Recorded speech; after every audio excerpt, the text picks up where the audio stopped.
What'd you say?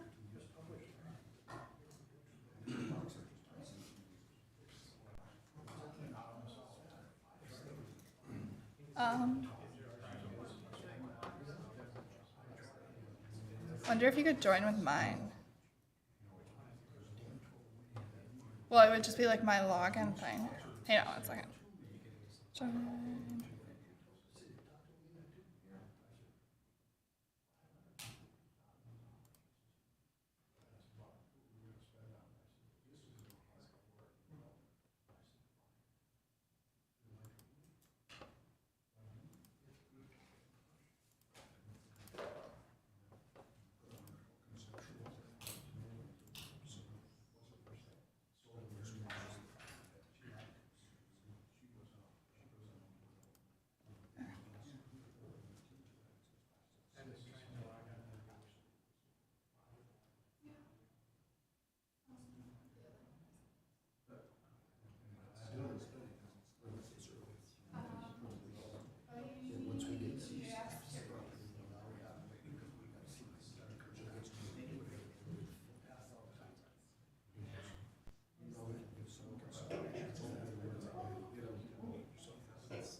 We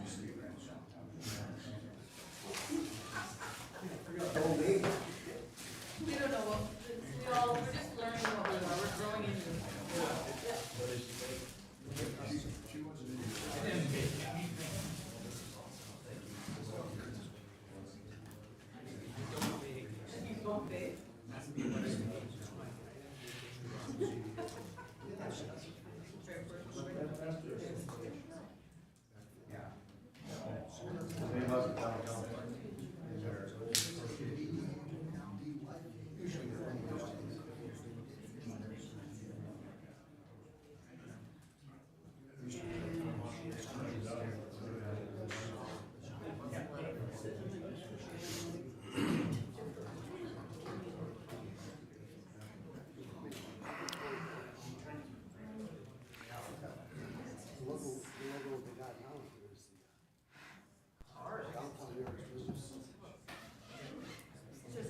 That's what they're calling the old DBA.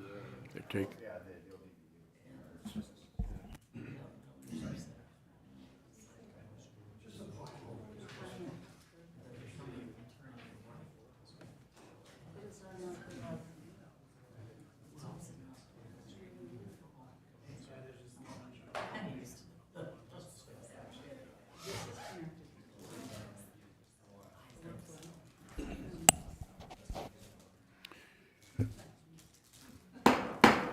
Good evening, ladies and gentlemen, and welcome to the West Fargo City Commission meeting for December 19th, 2022. I'd ask that everybody in the crowd please silence your cell phones. And also, I'd like to call to the attention that Commissioner Mandy George is joining us via Zoom. She's on a business trip again. And so, good to see you with us this evening, Mandy. With that, would you please join me in a pledge of allegiance?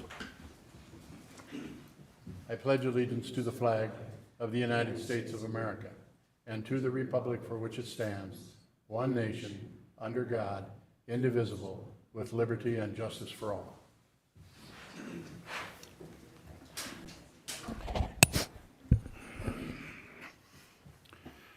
Thank you. The first order of business is the approval of the order of the agenda.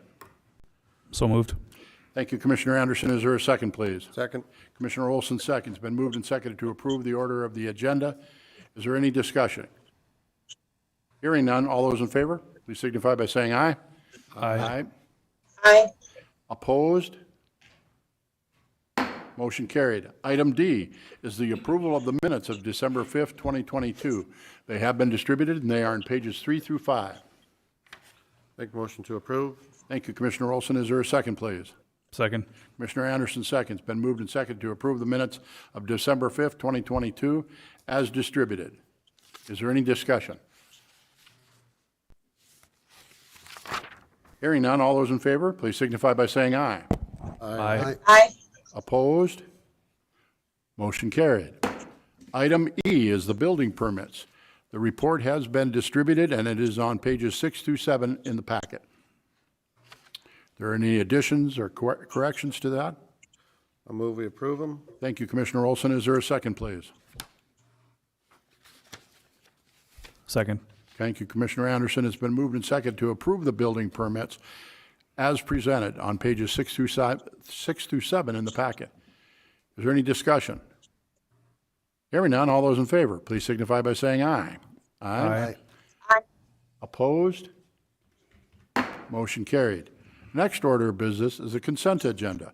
We have items A through J,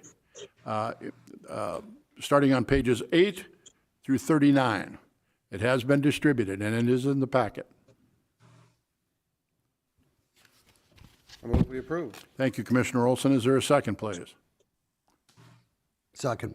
Second by Commissioner Simmons. Been moved and seconded to approve the consent agenda, items A through J as presented. Is there any discussion?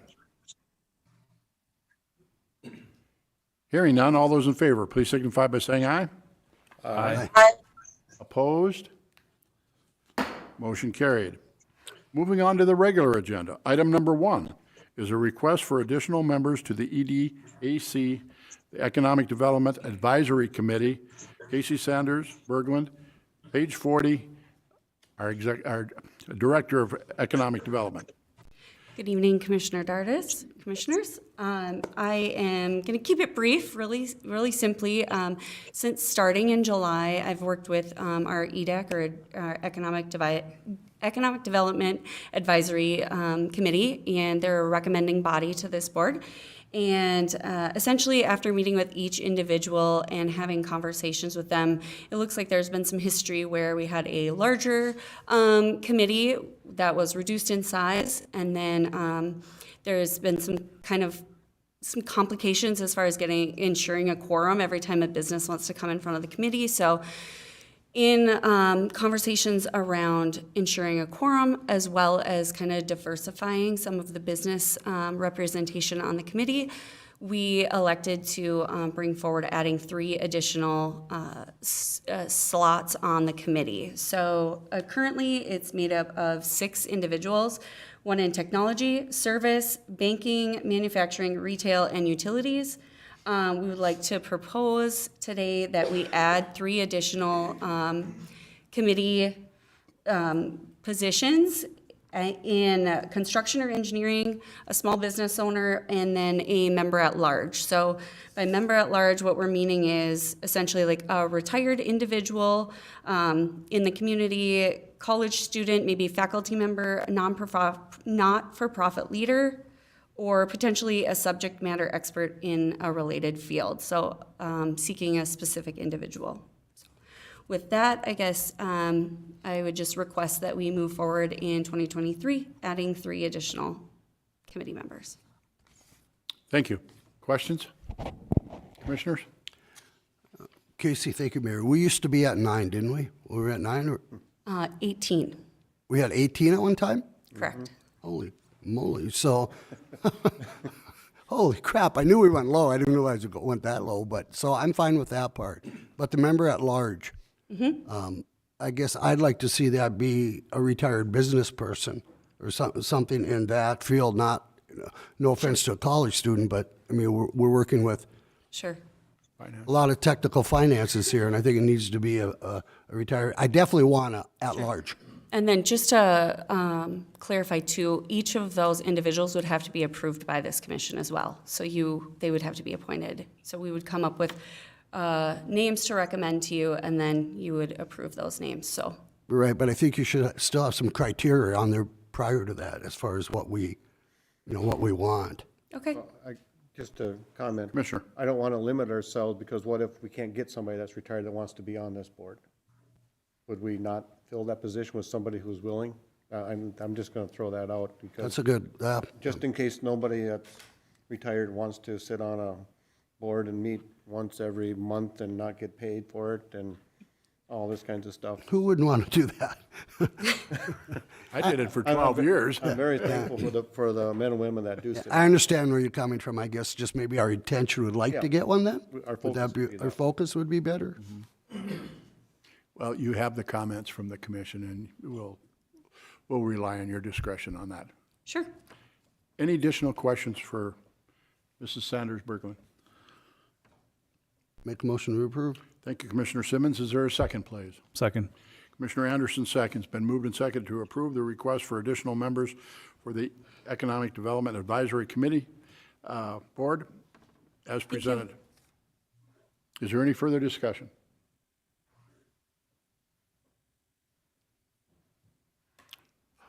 All those in favor, please signify by saying aye. Aye. Aye. Opposed? Motion carried. Thank you.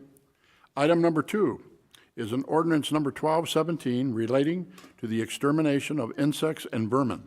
Grant Larson, Fargo, Cass Public Health Director of Environmental Health. It is in pages 41 through 46 of your packet. Excuse me, President I don't see Darius. Mr. Larson here this evening. He informed us today that he is out sick, and so I told him that I could help explain this one and present it. Please. Okay, so basically what this is Fargo Cass Public Health, because of the county needing to provide services to any city within the county that doesn't have their own health system, Fargo Cass Public Health is the agency that takes care of all these things for us. And one of the things they've got is pest control licensing. They felt it was important to license the professional exterminators. It's not inexpensive. It's $125 a year. And in order to be consistent with the other followings is to approve the first reading. Thank you, Mrs. Fisk. Commissioners, questions, comments?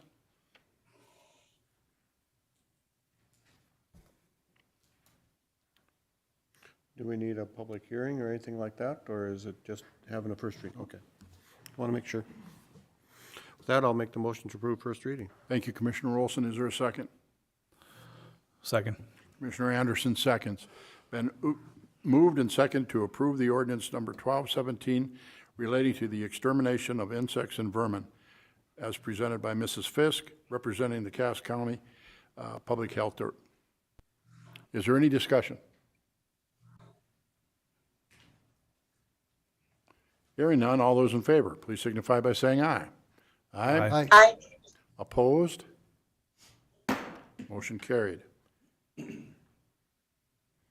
Item number 3 is an agreement with the City of Fargo for MAT Bus Transit Services. We have, would you introduce yourself? You're not Julie. Absolutely. My name is Cole Swingen. I'm the Assistant Transit Director of Operations for the City of Welcome, Fargo. Cole. Thank you. Please proceed. So I would like to just go through some of the information in terms of the billing calculations that we came up with, kind of revising that, and just some general information in terms of West Fargo Transit Services and upcoming improvements that we're looking at the next couple of years here. So first off, I believe we have a PowerPoint presentation with this too. Sure.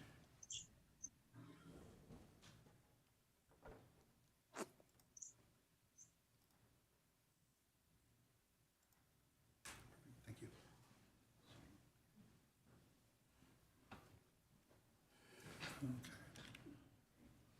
So taking a look at the first slide here, we will be adding an additional stop along our current Route 20 that services some of the older areas of West Fargo, including High Rise along Cheyenne Street, going into Fargo, servicing the 13th Avenue Walmart and a few other stops around there. We received a request to add an additional stop to the route a little bit closer to the West Fargo Public Library. So we'll be adjusting the route ever so slightly to go about a block north to help service that area a little bit better, make it a little easier for riders who wish to get off in that general area. Then along with that, we'll be providing 9 bus shelters from the City of Fargo to the City of West Fargo to either use in existing bus routes or to be used with future routes and expansions. And then with that, the next slide here, it's a bit tough to see, but that breaks down some of the ridership that we see on West Fargo stops. Generally, you'll see higher traffic destinations be businesses, grocery stores, that sort of thing. We're able to use our software that we have called Route Match to be able to break down individual rides per stop and just kind of see the popular stops that way. And then through using this, we'll be able to use this data that we receive to make educated recommendations for where to put those 9 bus shelters. So, and on this PowerPoint slide, you can see at the bottom the total West Fargo ridership and then the total ridership for the routes as a whole.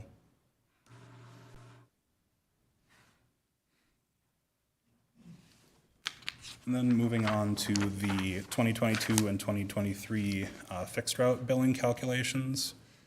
So what we have on this slide is a breakdown of the calculations that we have come up with, kind of taking a new look at West Fargo billings. We looked at general mileages for the system as a whole, and then the portion of that is used on the West Fargo routes 20 and 24. And with that, we looked at the maintenance and operating and admin costs that our system receives, and basically take a portion of those equal to the portion of the West Fargo mileage and use that for to calculate out billing for that. Maintenance costs include everything from vehicle maintenance, parts, fuel, mechanics, salaries, So we take that portion of West Fargo mileage and multiply that by the maintenance amount that we have. And then of that, only 20% of that total would be needed to be covered by a local match. So the amount received from West Fargo, the other 80% is generally covered by federal funding. So we're looking at that plus a capital replacement cost per mile, which is essentially just breaking down how much it would cost for us to be able to replace vehicles every 12 years, so their useful life, or 500,000 miles, and then adding that into the maintenance costs. As far as the operating and admin costs, general operating, including admin, staff, dispatching, drivers, includes some of those things, building maintenance, insurances, marketing. And then similar to the maintenance costs, we just take a portion of that equal to the West Fargo's mileage portion compared to the total system mileage to calculate that. And for maintenance and admin costs, 70% of that would have to be local match, with approximately 30% being covered by federal funding. Then on top of that, we included a 10% admin cost for other City of Fargo departments, including such things as hiring, payroll, street snow removal, just other departments that we don't see factored into the operating and admin costs for transit specifically. And then below that, we're looking to include revenue credits and aid credits from the state aid that we receive through servicing West Fargo, as well as a portion of our total fare and pass revenues to reflect some of the fares that we get from West Fargo residents. So basically, we're looking at the maintenance and capital replacement costs in addition to the operating and admin costs minus aid and revenue credits to come up with the total per month billing for West Fargo. And then that's for the fixed route side. On the next slide here, we have the paratransit calculations, which are fairly similar. Instead of going off of mileage, with this we go off of ridership, just because every paratransit ride is significantly different than the next. So we're looking at a per ridership cost with this, but essentially it breaks down to be similar. The operating, admin, and maintenance costs are calculated out, and then a portion of that would be billed to West Fargo based on West Fargo's ridership compared to system-wide ridership. And then we also include aid and revenue credits similarly to fixed route, including federal grant funds, portion of state aid, and then total fare revenues from all the paratransit rides that we receive, and a portion of that would be for the West Fargo ridership. So similarly to the fixed route calculations, it would be operating, admin, and maintenance costs, and then we'd subtract aid and revenue credits. We did previously meet with Judy Afdahl, Aaron Nelson, and Commissioner Brad Olson to kind of go over some of these calculations. And with that, we'd be asking for the approval of the 2022 and 2023 mass transit agreements that were provided to you guys. Thank you. Questions?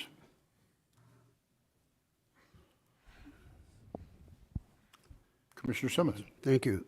I just have the question, it seems like the percentages are quite a bit different from the regular transit and the paratransit. As far as ridership, it's 18,000, what have you, 19, I'm sorry. Could you get Mandy back up?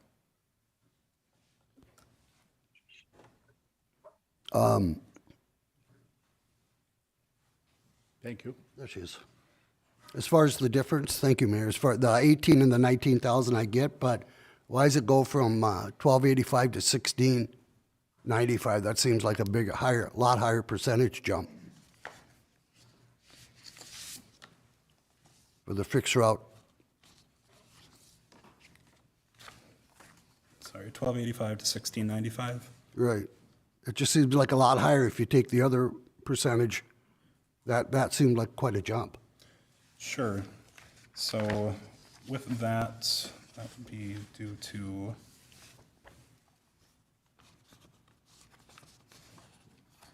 You see what I'm saying?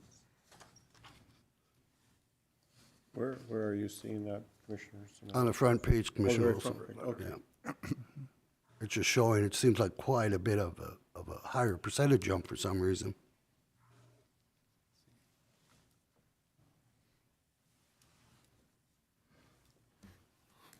Well, if I remember right, Cole, when we didn't have an agreement for 2022, and we were basically using 21's rates, were we not? Or am I wrong on that? yep, that's correct. We had Well, an that might be established agreement. why there's such an increase, that there was no increase from 21 to 22, but it's all being made up in 22. But then the other one should have been even higher too then. I mean, Well, here's the thing, and when Julie and Jordan were meeting with Aaron, myself, and Judy, was that when they went through and recalculated what we would owe for our MAT transit, we had been overcharged, to make it simple. Frankly, yeah. So it's, the recalculation has decreased what we actually owe based on the recalculation of, because there were some things that we weren't being credited with, like federal aid and things like that.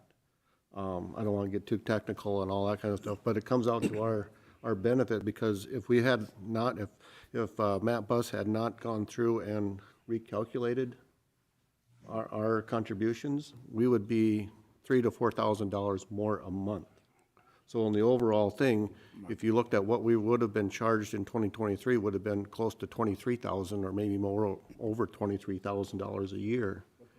Even though it showed that we've gone from a $12.85 a ride to 16, it's still cheaper in the end because of the recalculation. so just the thing isn't changing is the paratransit is actually up then. That must have, that's your portfolio. If you understand it, I'm fine with it. Yeah, I just and was bringing it I up, mean, it doesn't seem. We actually have a credit with Fargo Transit right now, if I'm right, Julie, right? Yep. So we've been overcharged inadvertently. And, Well, you wonder why I question it, I guess, then, right? right, well, it looks like it's jumped tremendously, but if you look at, if we wouldn't have changed, if Fargo Transit hadn't changed any of the formulas, they would be coming to us with an agreement asking us for over $23,000 a month versus 19. Even though that shows that there's been a jump from $12.85 a ride to $16.95 a ride, we're actually saving over $4,000 a month by their recalculation of what we would owe for the service. Okay, Tina, you've approved this, right? You Judy looked at it and I did as well, and we're in favor of it, yes. Okay. Thank you. okay, good enough. Commissioners, any additional questions? All right. This is an actionable item, and it's asking us to approve the mass transit agreement for the city of West Fargo for 2022 and 2023. I'll make the motion to approve it. Thank you, Commissioner Olson. Is there a second, please? Second. Commissioner George seconds. Been moved and seconded to approve the agreement for the city of Fargo for the MAT Bus Transit Services as presented this evening. Is there any further discussion?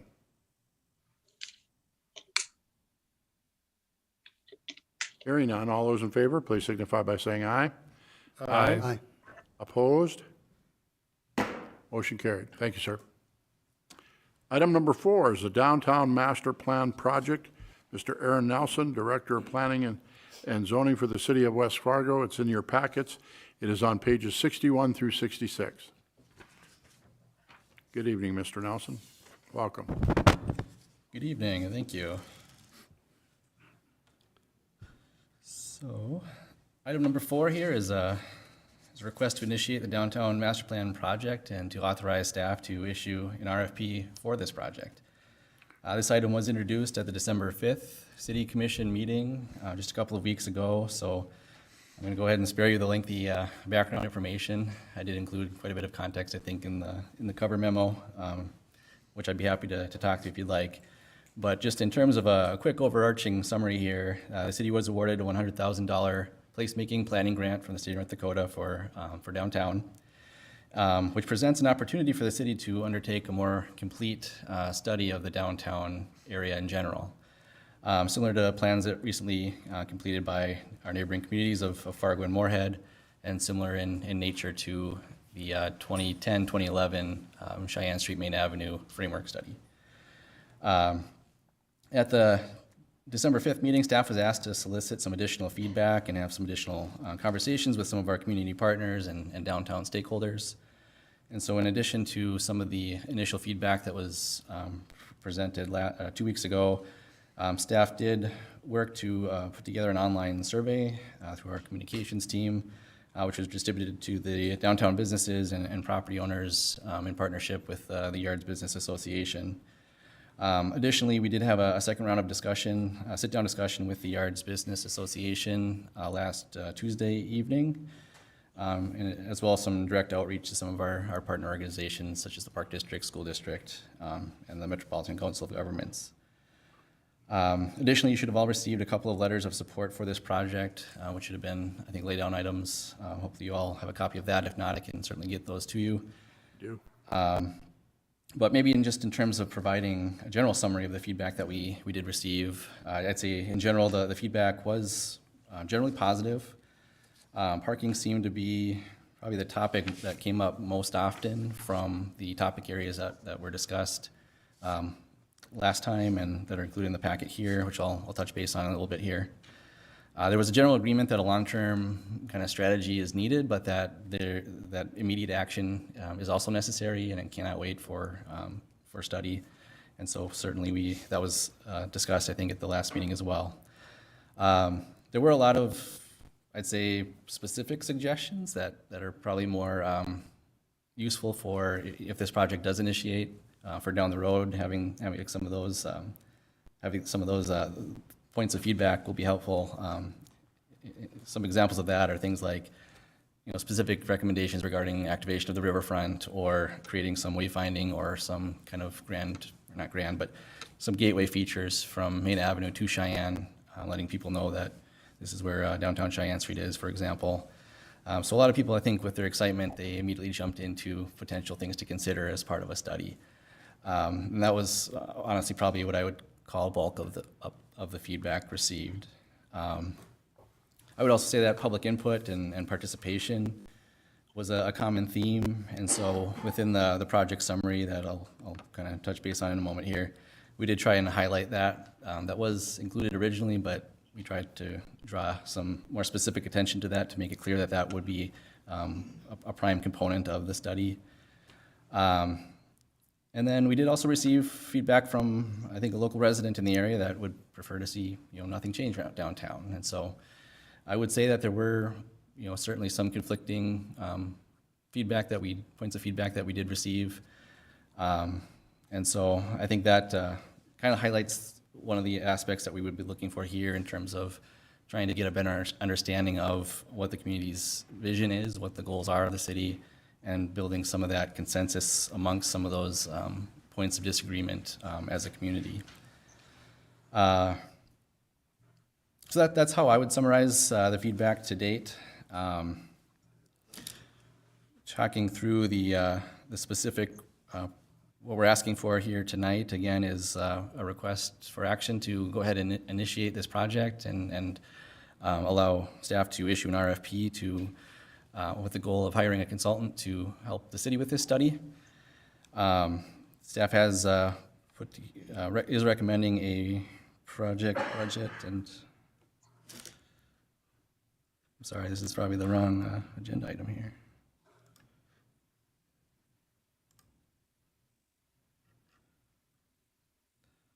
Apologies.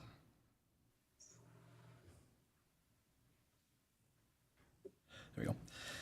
Staff is recommending a project budget of not to exceed $180,000. Again, $100,000 would come from the placemaking planning grant, with an additional up to $80,000 potentially from the city. A specific project funding source, a determination on that would come in the future, as well as the specific project budget.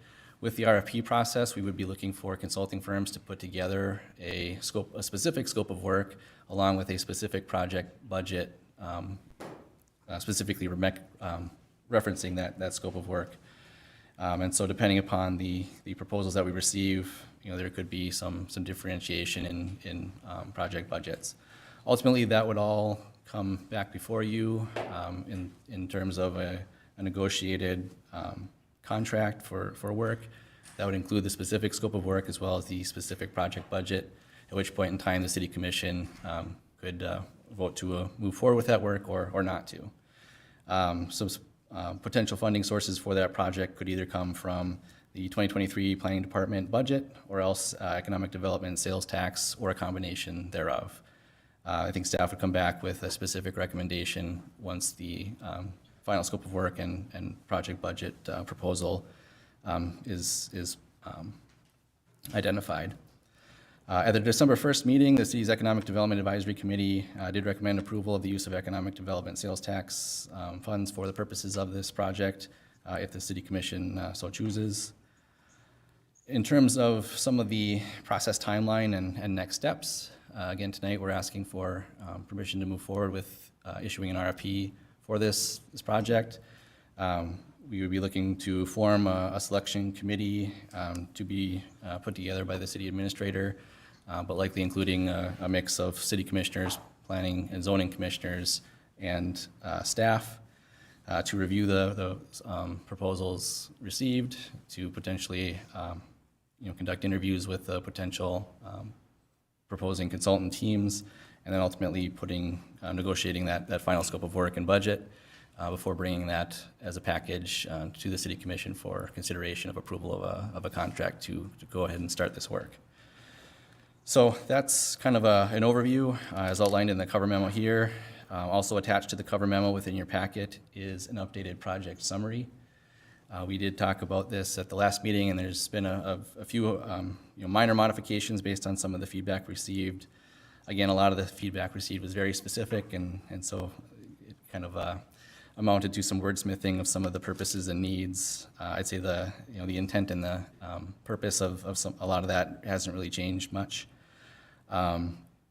What I would call your attention to, however, is that in the plan focus areas, we did highlight a number 5 here, other plan elements, really to highlight the fact that the stakeholder and public participation piece is going to be a key element to this. We would be asking consulting firms as part of their proposal to put together a specific recommendation and public engagement plan and strategy for how they would recommend going about soliciting that feedback and holding things like focus group discussions and kind of facilitating the conversation within the community between businesses, residents, city leadership, and anybody involved or any stakeholder to the downtown. Included in this summary too is an anticipated timeline. We are here in December of 2022, looking for that project scoping and initiation. If the City Commission chooses to move forward tonight, we would be looking to get an RFP published in January of 2023 with the hopes of having a consultant selected and getting that contract in front of you within a couple of months in order for them to then kind of gear up and for a project kickoff in the second quarter of 2023. Again, they would kind of be leading that effort in partnership with the city, with city staff. There would definitely be an active role for the city to play in this. It would not just be the consultant off on their own.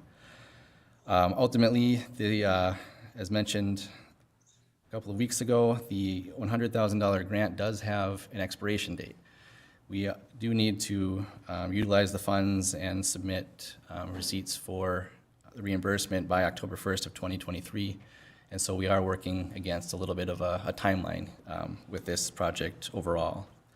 That October 1st deadline is specific to the placemaking grant, and so any additional funds that the city should choose to contribute to this project would not be tied to that October 1st deadline. And so the placemaking element needs to be substantially complete by October 1st, but those other planning elements can have a little bit of a longer timeline to them.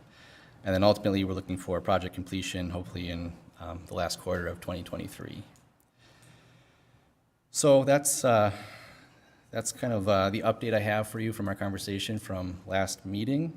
With that, I'd be happy to answer any questions you have for staff. I believe Casey in Economic Development is here as well. She was a part of those communications and conversations with some of the downtown businesses and things within the last couple of weeks. Should you have any more specific questions on that front, so. Thank you, Mr. Nelson. Commissioner Olson. Thank you for reminding me about the anticipated timelines, but do you think we can actually get it all done and completed by October 1? You know, you've got a kind of a generic Q1 consultant selection. Will they, if we do go forward with this, will there be enough time for them to get their work done, $100,000 worth, by October 1? And then my second question is, by having this out there, do you see if it will delay or deter any future development that may take place immediately, or else will it push them away and not want to come in until we're done with our study? Yeah. So in response to your first question regarding the timeline, kind of our thought process would be that we would make it very clear within the RFP the source of the funds and the timeline associated with the grant itself. And so it would ultimately be up to the consultant team to put together a proposed scope of work and timeline and propose that to the city. And so a lot of things, you know, some of the elements that would enter into that conversation would be, one, the consultant's workload, you know, what other projects they might be working on, their staff availability, and then ultimately kind of the way that they, you know, choose to lay out the different phases of a project proposal. So that would be, you know, on the consultant to put together a proposal, and ultimately for the city to kind of choose which proposal would work best at all. I don't know if that completely answers your question. If you have more, I'd be happy to dive a little deeper on that one. And then you got to remind me of your second question. I apologize. By having such a process going on, will there be any kind of delays, deter, you know, people thinking, oh, I'm not going to do anything because I'm not going to move forward with my possible development if I know West Fargo's studying this and maybe it won't, my request won't fit, but, you know, I don't want to wait a whole year, and I know there's other commissioners up here that don't want to wait a year. Yep. So I'd say we won't, I guess a concern is, will we say, hold off until we're done with the study, or come with open arms and let them build? Yep. Or redo? That's been a common concern, I'd say, throughout the staff discussion and then kind of the larger discussion over the past couple of months. And I would say, from staff's perspective, that is absolutely not the intent. We do want to keep moving forward with initiatives and different activities, such as, you know, the solutions for downtown parking in the immediate term, as well as any, you know, potential opportunities that might arise. There is not an intention from staff to put anything on pause until after the study. We do want to keep moving forward with anything kind of in process. Commissioner Simmons. Thank you. Aaron, so just so I understand it, to start with, you're asking for $80,000 more, right, above the $100,000? Correct. Is that right? So you're asking for another $80,000. And then the question I have, you mentioned earlier, we asked you last meeting to go out and talk to the business owners and stakeholders. Did you do that? And you said you did. Correct, yep.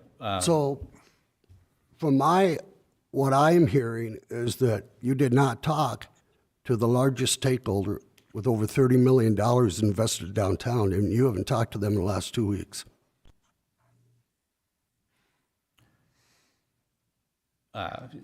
So I can talk to what we did do, I guess. Did you? You would think you would go to them. They're the largest. They got over $30 million invested downtown, and you didn't. You talk confidently about all the people you talked to, but you didn't talk to them. Who are you speaking about specifically? Pardon? Who are you speaking about? I'm speaking to the largest developer down there with over $30 million. Epic. They're a stakeholder, and from my understanding, you haven't had contact with them in the last 2 weeks. We met with the Yards Business Association last Tuesday. Not the business association. You didn't. When we talked stakeholders, we were talking stakeholders as well as the business association. Yep. And again, they have over $30+ million down there. It would only be prudent for us to be communicating with them and we haven't. There was a representative from Epic at that meeting. But we asked you, you met with them, we asked you after that, did we not, to go and talk to them, to go out to the stakeholders? That meeting you had was prior to 2 weeks ago, wasn't it? The December 5th City Commission meeting? Yes. Yep, that was, 2 weeks ago. And so there was, a request for staff to go out and have get some additional feedback. And I don't have the, verbatim, I guess, what the specific, Okay. From my understanding, they didn't have any personal conversations with you, so I'm a little concerned that we didn't reach out better to our partners. You say there was an Epic representative at the downtown yards correct. meeting? Okay. Commission President? Mrs. Fisk? And Commissioner Simmons is 100% right. Epic is heavily involved in those two buildings. The city is also the one that's on the hook for those two buildings. We invested all that money, and we're getting lease payments back from them, so it's equally important to us as it is to them. I agree with you on the need for them, but we're getting all of our investment back year by year for the next 50 years. So it's huge for us downtown too, and I agree with you. It is, Tina, but it's also prudent that they're our partner, they're all our partners down there, and that we need to, I think before, when we say we're going to talk to them and then we don't really go one-on-one with any of them, that's not the same to me to have just a Yards Business Association meeting. I'm just concerned with again, the timeline of all this, and I don't want to hold up projects down there. There's projects I think that we're not getting to, and if I could be so to give you this, Mayor, and I'll hand these down the line. This is an example. I just did a quick study. Aaron, if you want to come up and get one of these, you sure can. This is a property that's for sale down there, and we haven't even looked at this property. We've been looking all around, and we haven't looked at this when we've talked about it. It's Casey's General Store, and they want $193,000 for that property, about 13,000 square feet, which would be probably almost 40 spots. And we can't do business on it. They've got so many contingencies on there. They got, I think, 20 of them. For 15 years, you can't even put a popcorn stand up. So why wouldn't we just jump on, why wouldn't we be looking into that? I mean, just, commissioners, you're reading it right in front of you. Do you have one? Look at the conditions on that thing. You can't, like I said, you can't put anything on there. Why would we not want to jump on something like this? And do all these studies? I get it. I'm fine if you want to move forward. But this is the stuff we can do today, and we could jump on this. Sure. Commissioner Simmons, Casey Sanders, I just wanted to touch base. I know you and I have had conversations about this property, and I think this is something we should absolutely dig into and look into. I have reached back out to them as I haven't gotten a response specifically from their corporate yet, and left a couple of messages because I do think this is a wonderful opportunity. As far as connecting with Epic, we can absolutely do a much better job than we are doing. I have been in communications with a team member, Bree, and shared all of the surveys that we asked to put out and some of the draft information. So I'm not sure if there was a miscommunication there, but we can always be better at communicating and being more direct with what we're looking for. And I would take full responsibility for making sure that we're doing that. But I can see where your hope is to kind of focus on this piece, and I think that's when we're talking about the way that we can continue to move forward. This is exactly what we're talking about. We don't want to have an opportunity like this slip through our fingers. We're also being able to use this study to analyze the entire area and come up with the overall downtown story and vibrancy of the entire area. I get asked by smaller businesses, right? I get asked and have at least 5 or 6 times, where is this downtown going? What is the vision that I can grab onto? And right now, I have the story that I've created. Instead, I'd like to be able to have a story that we have data and a market research and a parking plan, that we have some information to back it up, as well as public input. So you know, I'm open to any other questions, but I just thought I'd jump in and share from my perspective. Thank you, Casey, and you're doing a great job, so no offense to you. But I've been here 18 years, and we have done studies and studies, and they sit on the shelf. We just talked about one a second ago that's out on the shelf. I don't care, if you want to do the study, that's fine, but I would like to make a motion, actually, that we put an offer on this property right now. It is cheap, and nobody could do nothing with this. Why would we? This is the start. This is the start to something. And it's not even $200,000. I say this tells our businesses we're looking for parking. We have parking. There's nothing wrong. With all due respect, Commissioner Simmons, has there been an environmental done? I mean, anytime that you had gas, it says as is conditions, so. But I would suggest that we move forward in looking into this, and if they are serious about selling this, and they would have environmental checkoffs from the North Dakota Health Department, or so. I'm very certain that they have that, but it would be in the paperwork. You're right. Very good. Commissioner George had a comment that she'd like to make. Yeah, I have two questions. So the first one, Mark had mentioned it as well. I'm wondering about that $80,000 additional too. I don't remember seeing that before, so I'm just wondering how we've almost doubled the cost of this study, where that money is coming from, why we need almost twice the money. So I'm wondering about that. And then, the parking issue, Mark kind of brought that up a little bit too, but I don't really see that being addressed on this study. And I know last time that was such a huge thing with everybody was the parking. So I feel like it would be nice to see more of an emphasis on this. I guess lastly, I like Mark's idea. I would support that as well.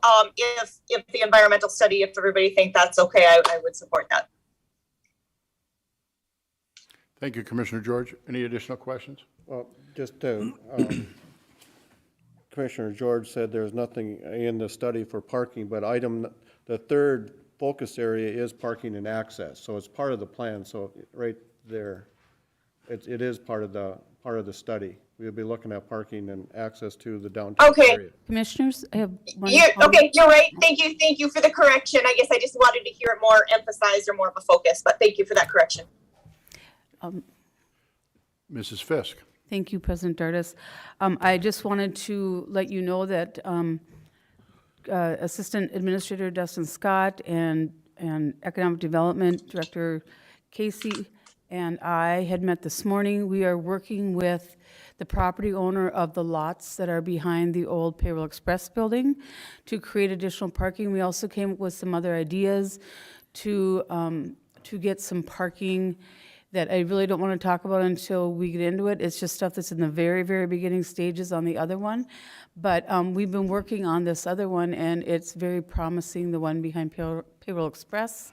So we are currently working to solve problems now. We're not waiting, but because we know the importance of this, right? And we know that other people are going to be building down there before this is done.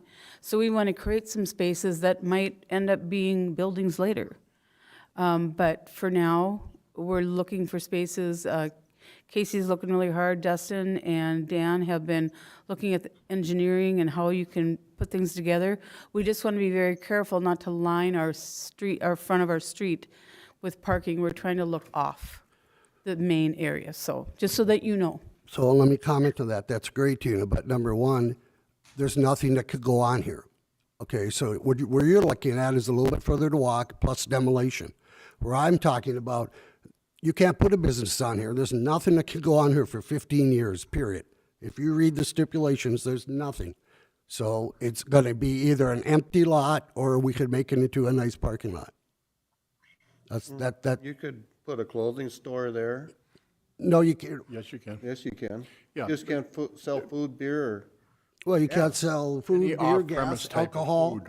sandwiches, anything. So you can't do a, you can do a clothing store. Yeah, off-premise consumption. well, yeah. So you want a liquor store there, you mean, or a bar? On-premise, you can do it. You could put a bar, but who's going to open a bar when they can't sell food or anything? That's my point. There's not a lot that can go on this spot. You can't put condos, like, we just can't do it. It's open. With all due respect, read the paragraph again. Okay, which one? I will read it because I've read it. With the off-premise? Yeah. that includes the sale of, and then when it gets to the food and the beverages, it Yeah. says off-premise consumption. That doesn't mean that you can't do on-premise consumption. Am I reading it correct? Mr. Shockley?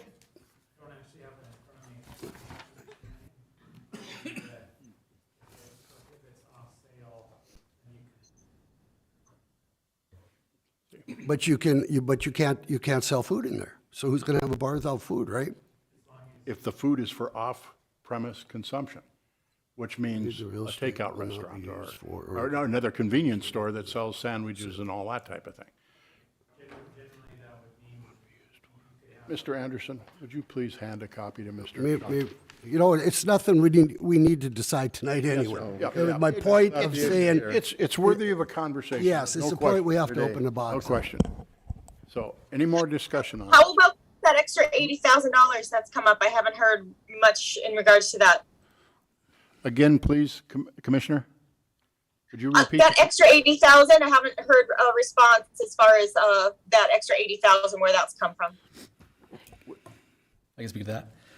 So the placemaking grant, planning grant is the $100,000, which is specific to the placemaking element as kind of outlined in the project summary. So that's number one in the plan focus area here.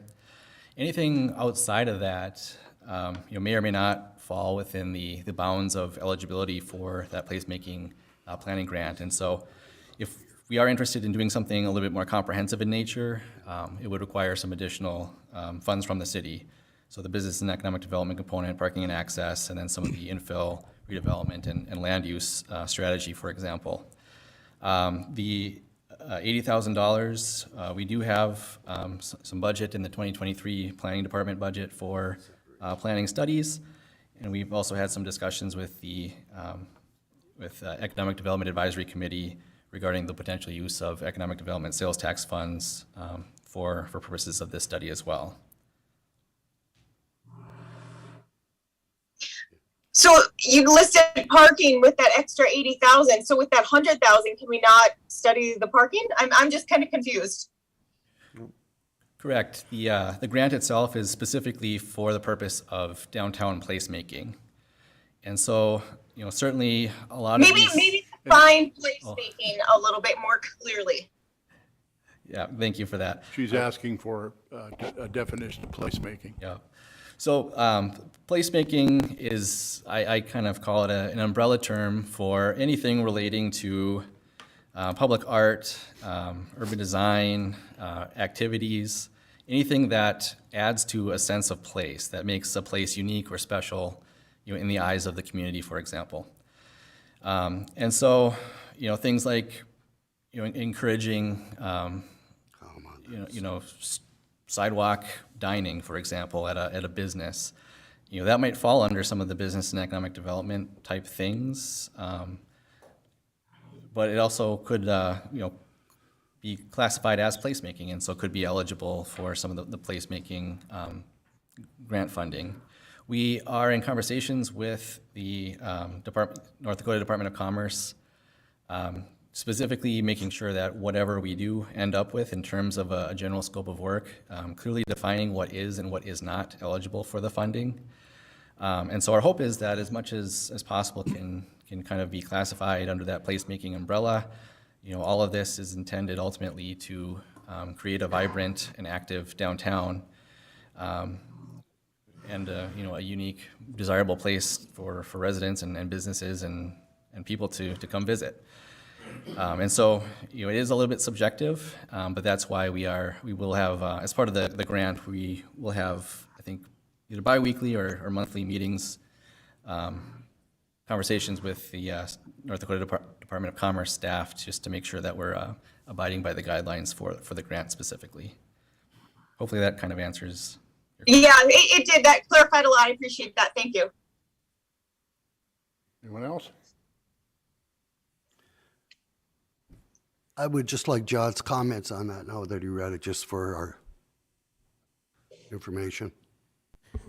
Well, so first of all, this is a sales without generally with covenants, you need to look directly at the covenant, because sometimes, and no offense against any real estate agents in the room, sometimes the real estate agents don't copy it directly. It is drafted in a way that it's right after off-sale premises consumption regarding products like breakfast sandwiches, things that Casey's would normally carry. They did put a semicolon in between the two sentences, so I'd want to go back and look what the covenants would say. Typically, Casey's, just like a lot of other chains, will limit what their type of activity is. And so I think it would be strange that they would limit like a restaurant being on premises. They don't want a direct competitor for like another Casey's. So I know that's not a very good answer right now, but without seeing the actual covenants, it's hard to give a definitive answer right now. And that's something you would do as part of your due diligence, along with any environmental survey on the property. Well, these are the things I at least like having a conversation about, so we know that we need to move forward on this stuff. I commend you for bringing it forward, and you know, obviously, Mrs. Sanders Berglund will follow up on this, and we'll get more detail on you know, their covenants that they've listed out, as well as the purchase price and the like. Great point, Commissioner. We are back at the item of the Downtown Master Plan project. We could keep our comments now directed specifically at that. Mr. Nelson is asking for another $80,000. So let me ask this, Mr. Nelson. In the RFP that we would generate, we're all anxious to do what we need to do to improve the parking that's downtown West Fargo, as well as the possibility of attracting more interest down there. So is there a possibility that in your RFP, we could also move your request to the top, that we don't have to wait till the fourth quarter?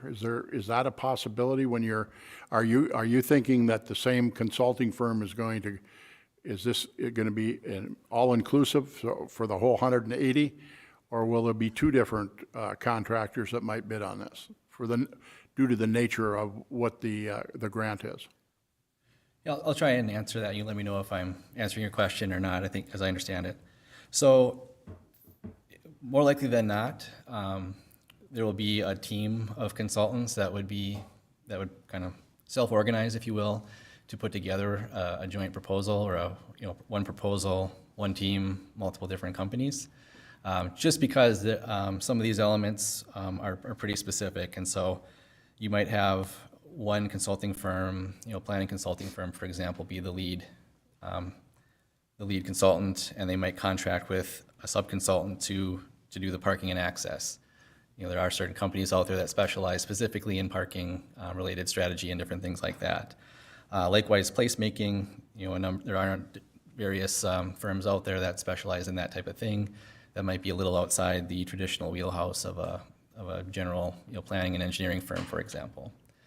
And so that was part of your question. You might need to remind me of the rest of your question.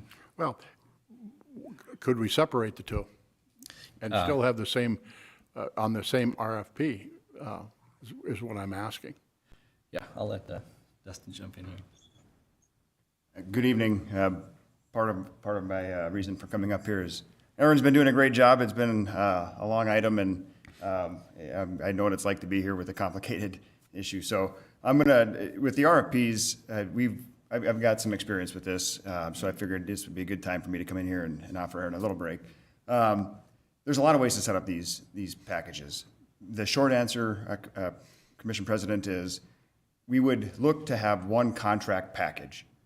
That particular package might be inclusive of different sub-consultants of different disciplines, but the goal here would be to put out something that is very flexible so that we can not only focus on the placemaking grant that we were awarded, but these other focus areas that we are concerned with. But the goal would be to have one team come in, present their ability to do the job, their timing to implement the work, the type of work that they would propose to do. And we would, like Aaron mentioned earlier, have a selection committee that would review these proposals, not only for, of course, there's always the budget factor, but we would look to see what is their proposal for the work, what is their schedule. And if we want to write this into something that is, we need to focus on parking first, placemaking grant second, and the rest of it third, we have the option to do that. The reason why we are here again so soon after the December 5th meeting is because we do have to spend this grant dollars that we have. We are hoping to get some economies of scale because this is similar work. The placemaking work is similar in nature to the other items that are identified here. Take advantage of that economies of scale to combine the placemaking with these other focus areas and have one consultant package, if you will. Understanding that there are other needs, there are other projects that we are going to continue to work on in stride with this particular study. But again, we're merely trying to take advantage of the opportunity to have a collaborative and coordinated effort, not just on placemaking, but these other factors that, quite frankly, it's been since 2011 when Chentro was in town looking at the downtown framework. That was really the last time we had an extensive study and look at the vision of our downtown. There was some review of it during the comprehensive plan in 2018, but really the last time we focused on what is the entire downtown package going to look like was in 2011. So when this placemaking grant came up, Aaron identified the need of the rest of the downtown master planning. And again, we're just trying to package this into one compartment so that we have some economies of scale and can address some of these other needs. So. Thank you, Mr. Scott. Any other discussion on this item, commissioners?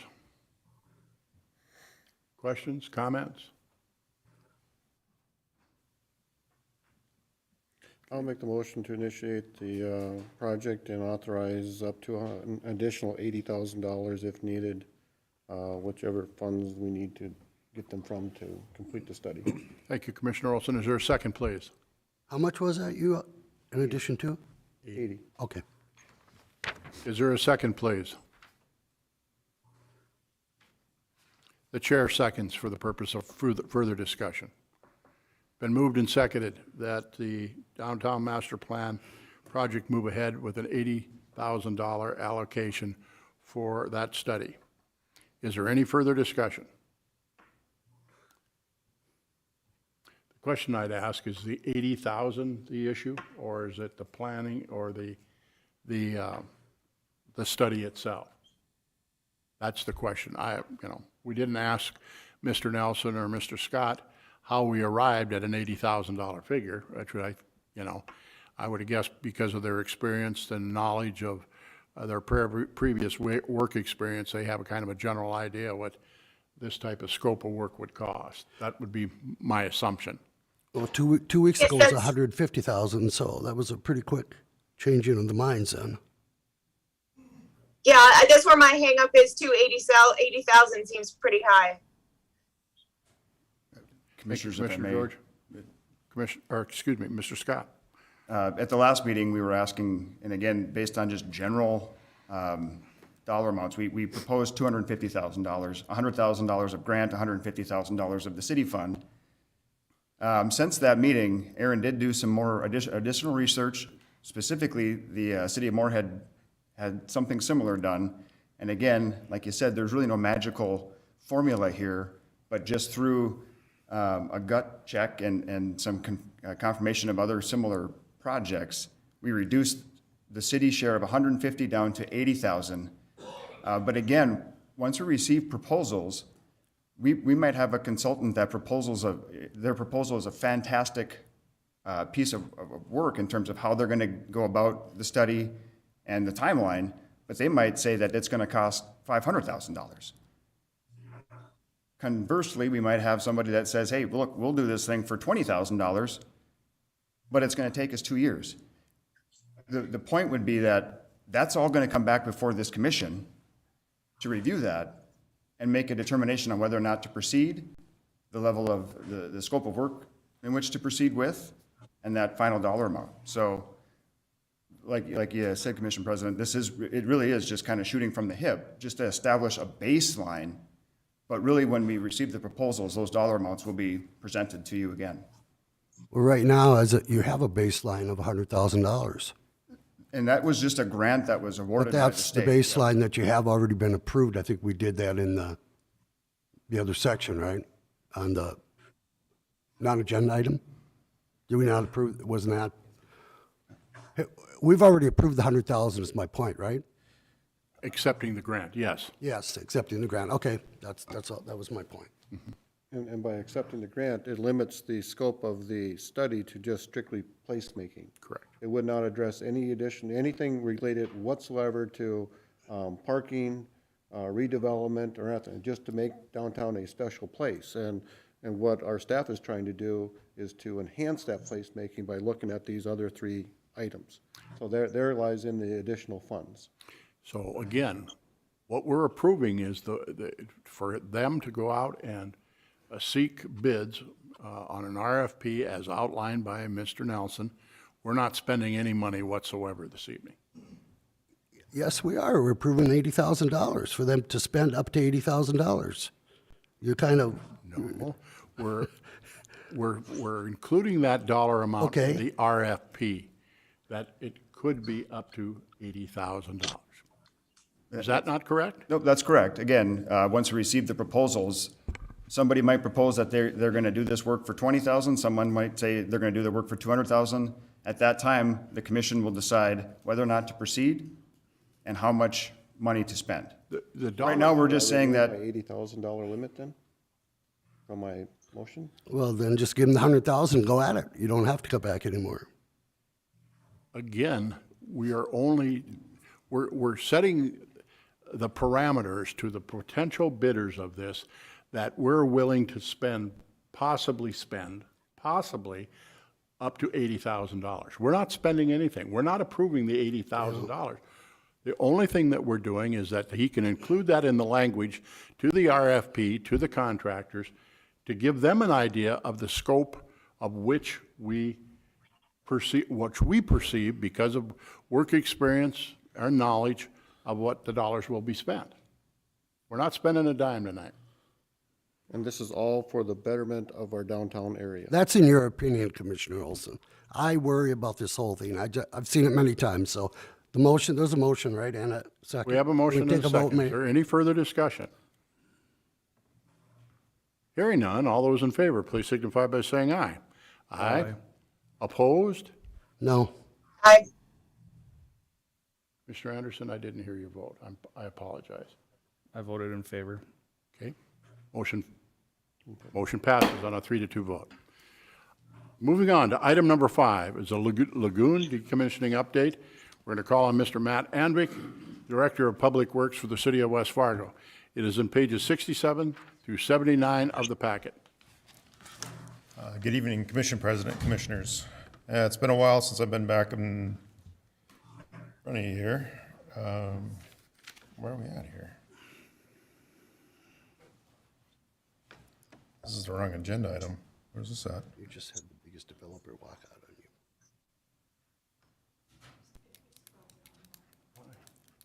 you. Okay. We're on the, You want to do stuff downtown. on December 5th here. It's over, so. They were sitting in the back row. Amy was sitting back there. Just good luck trying to get them. It's all kind of goofy. Yeah, it's on the wrong agenda.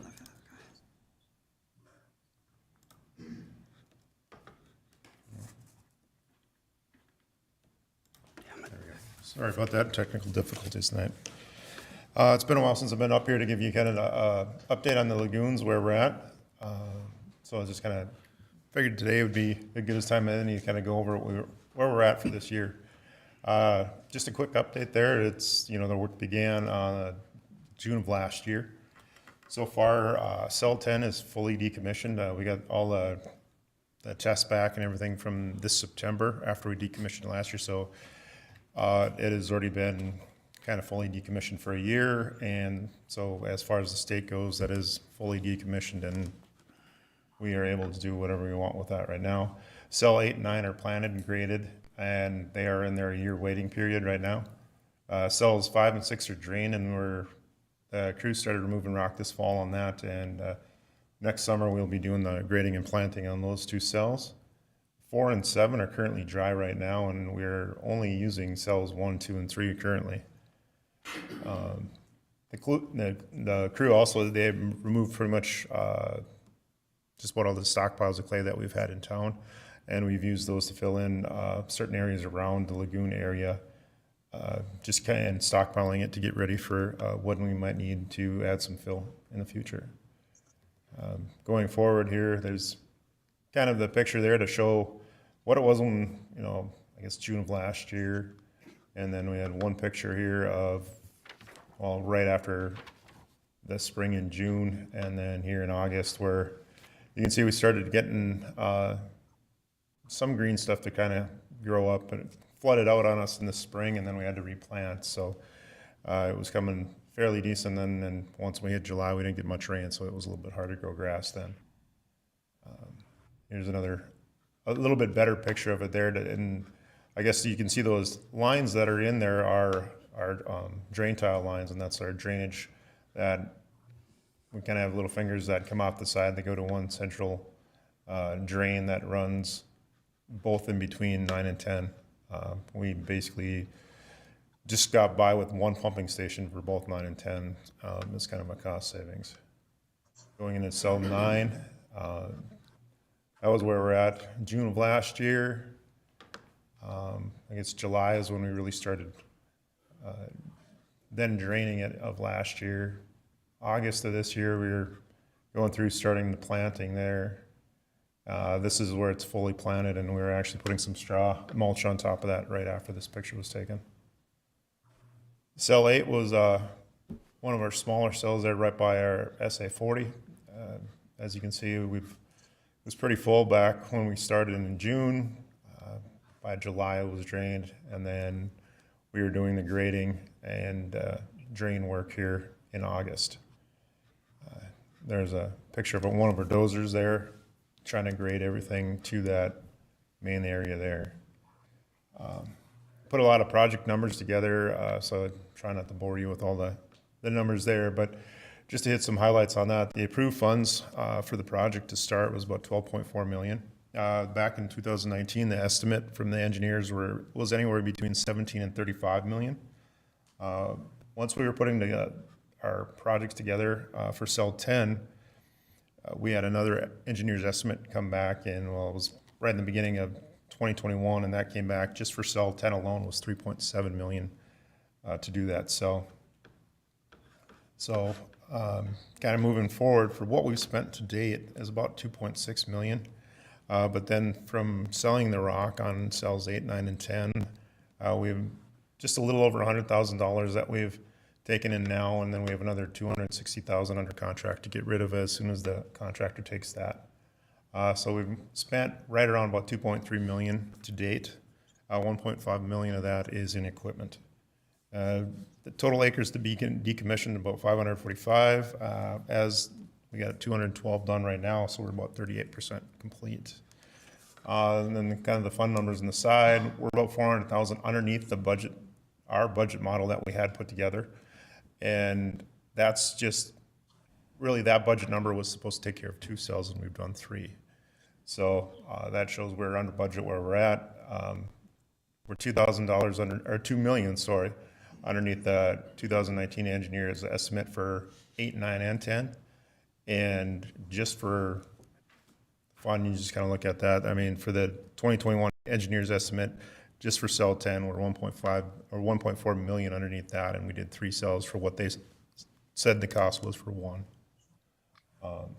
Just kind of our future timeline. We're just kind of laying that out there to be really fully decommissioned by 2028.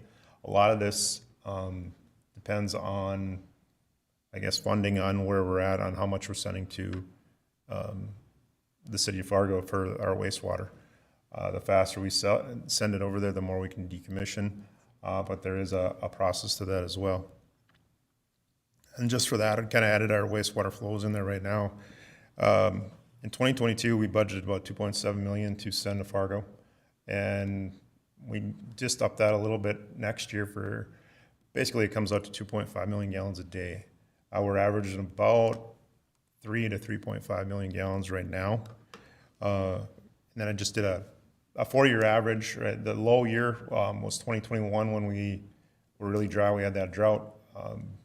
And you can see where we're at for cost to be able to do that. But then you go look in the high year there was 2019 when it was we got a lot of rain at the end of the year. So that really kind of drove up the numbers. So going by that, we kind of have to go by the high year and about how long it would take. If we get that high year, we need about 4 to 5 cells left. On a low year, we need 1. And then just as long as we, 2.75 million gallons a day to 3 to 5, 3.25, just kind of shows you where we need to be budgeted at to be confident that all of our wastewater will go to the city of Fargo. And then kind of now where we're just kind of planning for that future and where to be at. Some of the questions that we ask now is just what elevation do we need to be at? Where are we, what are we going to do what is the commission's vision for what we're going to do with all this land when we're done? And we want to kind of have a structured idea for that. Staff, we've been kind of meeting together, just kind of come up with some informal ideas, things that we'd like to probably bring forward to the commission sometime early next year. I guess in the early half of next year is kind of what we're shooting for.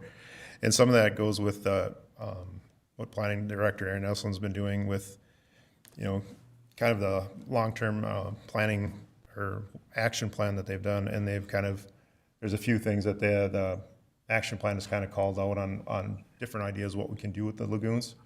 And then we kind of look forward to kind of bringing a strategy and ideas forward to the commission for kind of direction within the next year or so. With that, I'll stand for any questions. Thank you, Mr. Andvik. Questions, commissioners?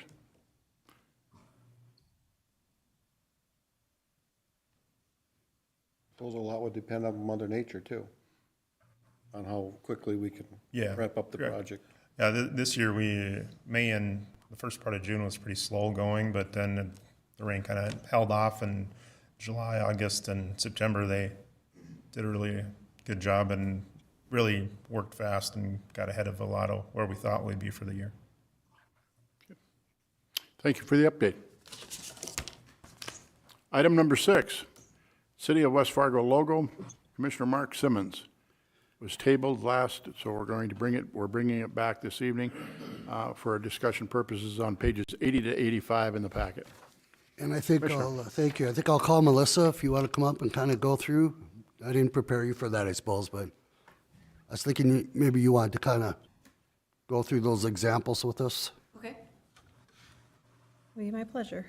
Sorry about that. I should have gave you more notice, but.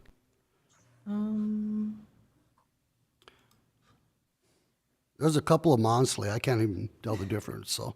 So in the packet, they are labeled the exact same way they were labeled from the last meeting, the way that you had referred to them when you were looking at them. So this is option A, and let me see if I can get this reduced down for those who are looking on their screen. So this is option A.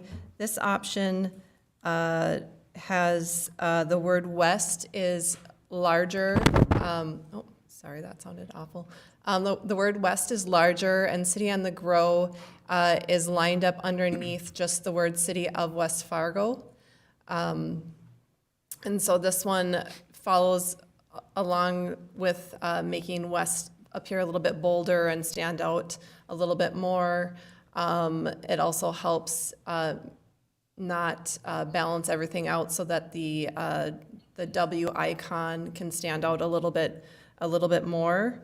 The next page just shows a suite of the logo. So one thing that my team needs to do is there's times where we have to use the logo in all black or all white. And so you'll see on the top here is this logo, is this version again in the full color. On the bottom left is the logo version in all black. And then on the bottom right is the version in all white. And there's just the green behind it. So you can see the all-white version. So it's the same logo, it's just done in the black and the white version so that you can see it in those two iterations because we have to use it that way sometimes. So what is the difference between option A and option C? Okay. That's why I'm kind of confused. Oh, sure. So the difference between option A and option C, so just to reference, option B is City of West Fargo, where the West and Fargo are balanced out. So they're the same size, and then City on the Grow is stretched out across the whole underside of it. So then when you get to option C, this is where we've combined what I think Commissioner George had appreciated about both of those options. So now here you have West and Fargo are the same size, but a City on the Grow only appears underneath the word City of West Fargo instead of extending from the W icon all the way across the words. So the biggest difference from it is that this only appears here and that the word West isn't bigger than the word Fargo. Yeah, I'm looking at C and I'm looking at A, and So when you look at A, you should see that the word Fargo is much smaller than the word West. oh, And that's the biggest difference. gotcha, okay, okay. That's the big difference. So West appears much bigger, and so the emphasis is on that we're a different community. And then the other options are just in black, that's all In that black really and is. white. So, Yep, so you can so see. the real choice is between A, B, and C, correct? Yes, yep. Commissioners? Commissioner Olson.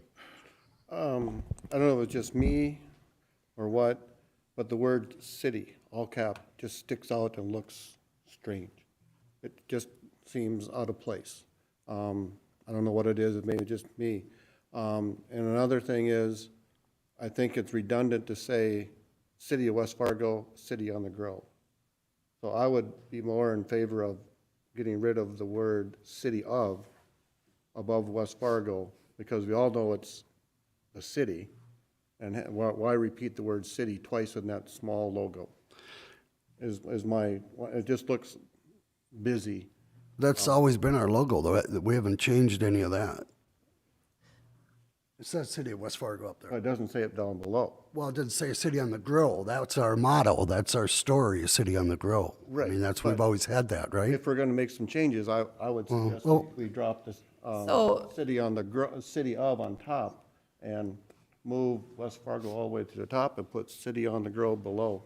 One thing I would say is the way it's appearing on these slides is what we call a lockup, and we won't always use a City on the Grow along with the way, so the way you see it up here is what we would call the logo on its own, and the City on the Grow with it is called the lockup. So we wouldn't always use these together. There's times when we do really official documents or formal documents or banners or things like that, where we would use it every once in a while. But it doesn't always appear together, such as in the situation above here, you see it. So I don't know if that changes your mind, but they don't always appear together. There's sometimes where we make the choice not to do it. Because I see it, change that I see it so many different Yeah. ways, it's like, Style, too. Yep. why? Yeah, You know, yep. Just leave it one way and be done with it, don't have to change We anything. can also make that brand standard too, if that's something that you But would we like. do use it both ways now anyway, right? I mean, Yes. Yeah, that's why, but to me, right now, the way it sits there with the all cap city, the word city just doesn't look right. I mean, it looks, maybe it's just my personal opinion, it just doesn't look right when I look at it. Maybe I need now new glasses or another eye surgery or something, but it just doesn't look right to me. Everything else looks okay, except that where it seems redundant to say City West Fargo, City on the Grow, all in one small area. I think on. I'll be honest, I can actually see Brad's point on this. I think he brings up a point. Now, the all caps, it's like everything is all caps within that, which is why it would be caps. But I actually see what he's saying. It actually makes it a little bit busy. I kind of see his point there. I think on all of our signs, though, they say City of West Fargo, City on the Grow, do they not? So now all of a sudden, now we've got all these signs out there that are going to be different. And that was the point, not spending the money. We don't have to change signs unless we're absolutely necessary that they've been defaced or they've been banged up by an inadvertent snowplow or something like that. Not to point fingers or somebody that hit them because of being on the road and all that kinds of stuff. But like on our city trucks, I don't know if they got the whole thing. You know, There are times where, based on the scale of the lockup, if a City on the Grow were to print so small that it would be illegible anyways, we wouldn't use it. So there's various situations where they don't go together. It's not always consistent, but they do, you know, as often as we can, we do put them together, because it is part of the story. So I hate to say an option D, but if you got rid of the city of and just slid everything else up and leave the City on the Grow on the bottom of it, that might take care of the whole thing, because we're still identifying. I would actually agree with that. That would be interesting to see that. I think that's an interesting idea. Thank you, Commissioner George. Are we suggesting then, or do we have a consensus that or here's another one too, is what if you got rid of City of and made the West and the Fargo extend from the top to the bottom of the logo? Like the picture logo, graphic. See it. I'm going to make a motion on something. So.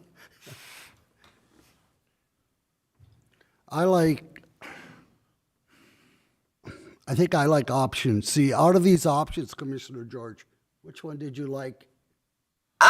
C is my favorite out of these, but listen, I think Brad makes some good points, but out of these, C is my favorite. I'll make a motion to adopt option C. Get this over with. We've been struggling with this too long. Is there a second? Second. Commissioner Anderson seconds. Been moved and second that we move forward on option C of the city logo. Is there any further discussion?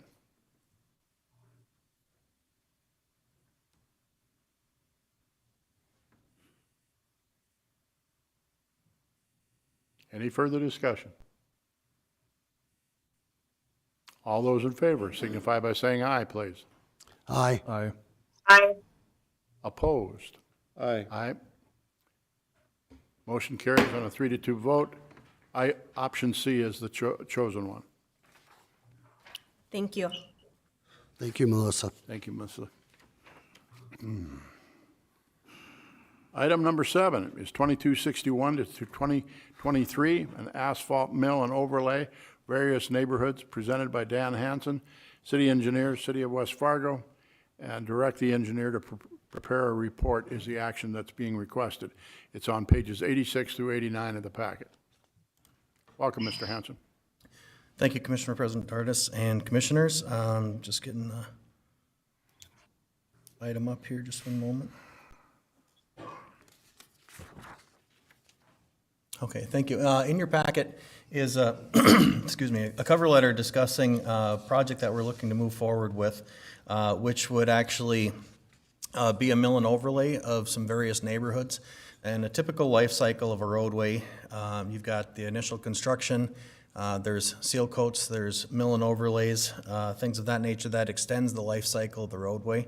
What we're here proposing tonight, and I can scroll down to show some of the locations that we're looking at. Let me see if I can make it a little bit smaller.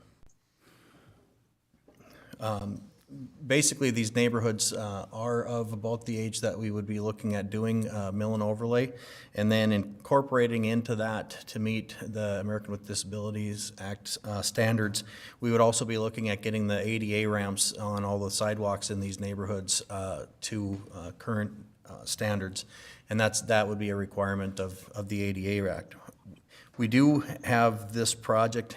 We had this project identified in the 2022 CIP as two separate projects, one being a $3 million project, another being a $1.5 million project.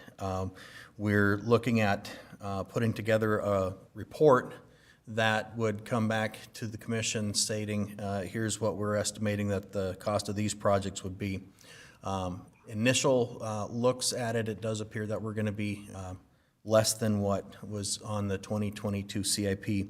But basically what we would do is we would come into these neighborhoods, we would do a mill from the curb line all the way out towards the center line at a grade, and we would correct any sidewalk or, excuse me, sidewalk pedestrian ramps that need to be replaced, and also any curb lines that have significant drainage issues as far as sags or anything like that.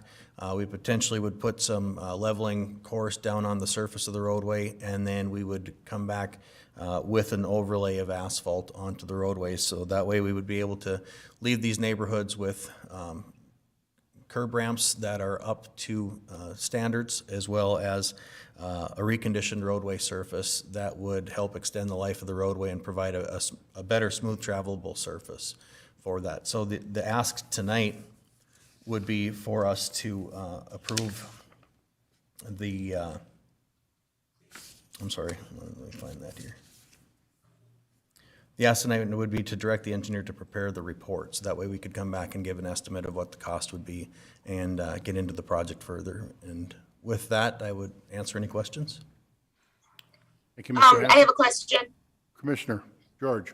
So I'm 100% on board with the ADA curb project, absolutely. The mill and overlay questioning as far as, is that just because of the age, or have they been out and identified actual issues that need to be replaced, or that one I'm a little bit on the fence with? Thank you. That's a great question, and the answer is it's a little bit of all of the above.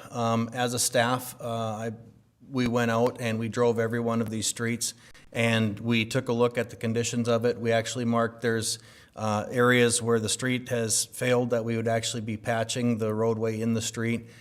We would be adjusting manholes that have basically had settlement around them, utility settlements, things of that nature, where the ride is fairly rough due to those settled trenches, as well as frost heave.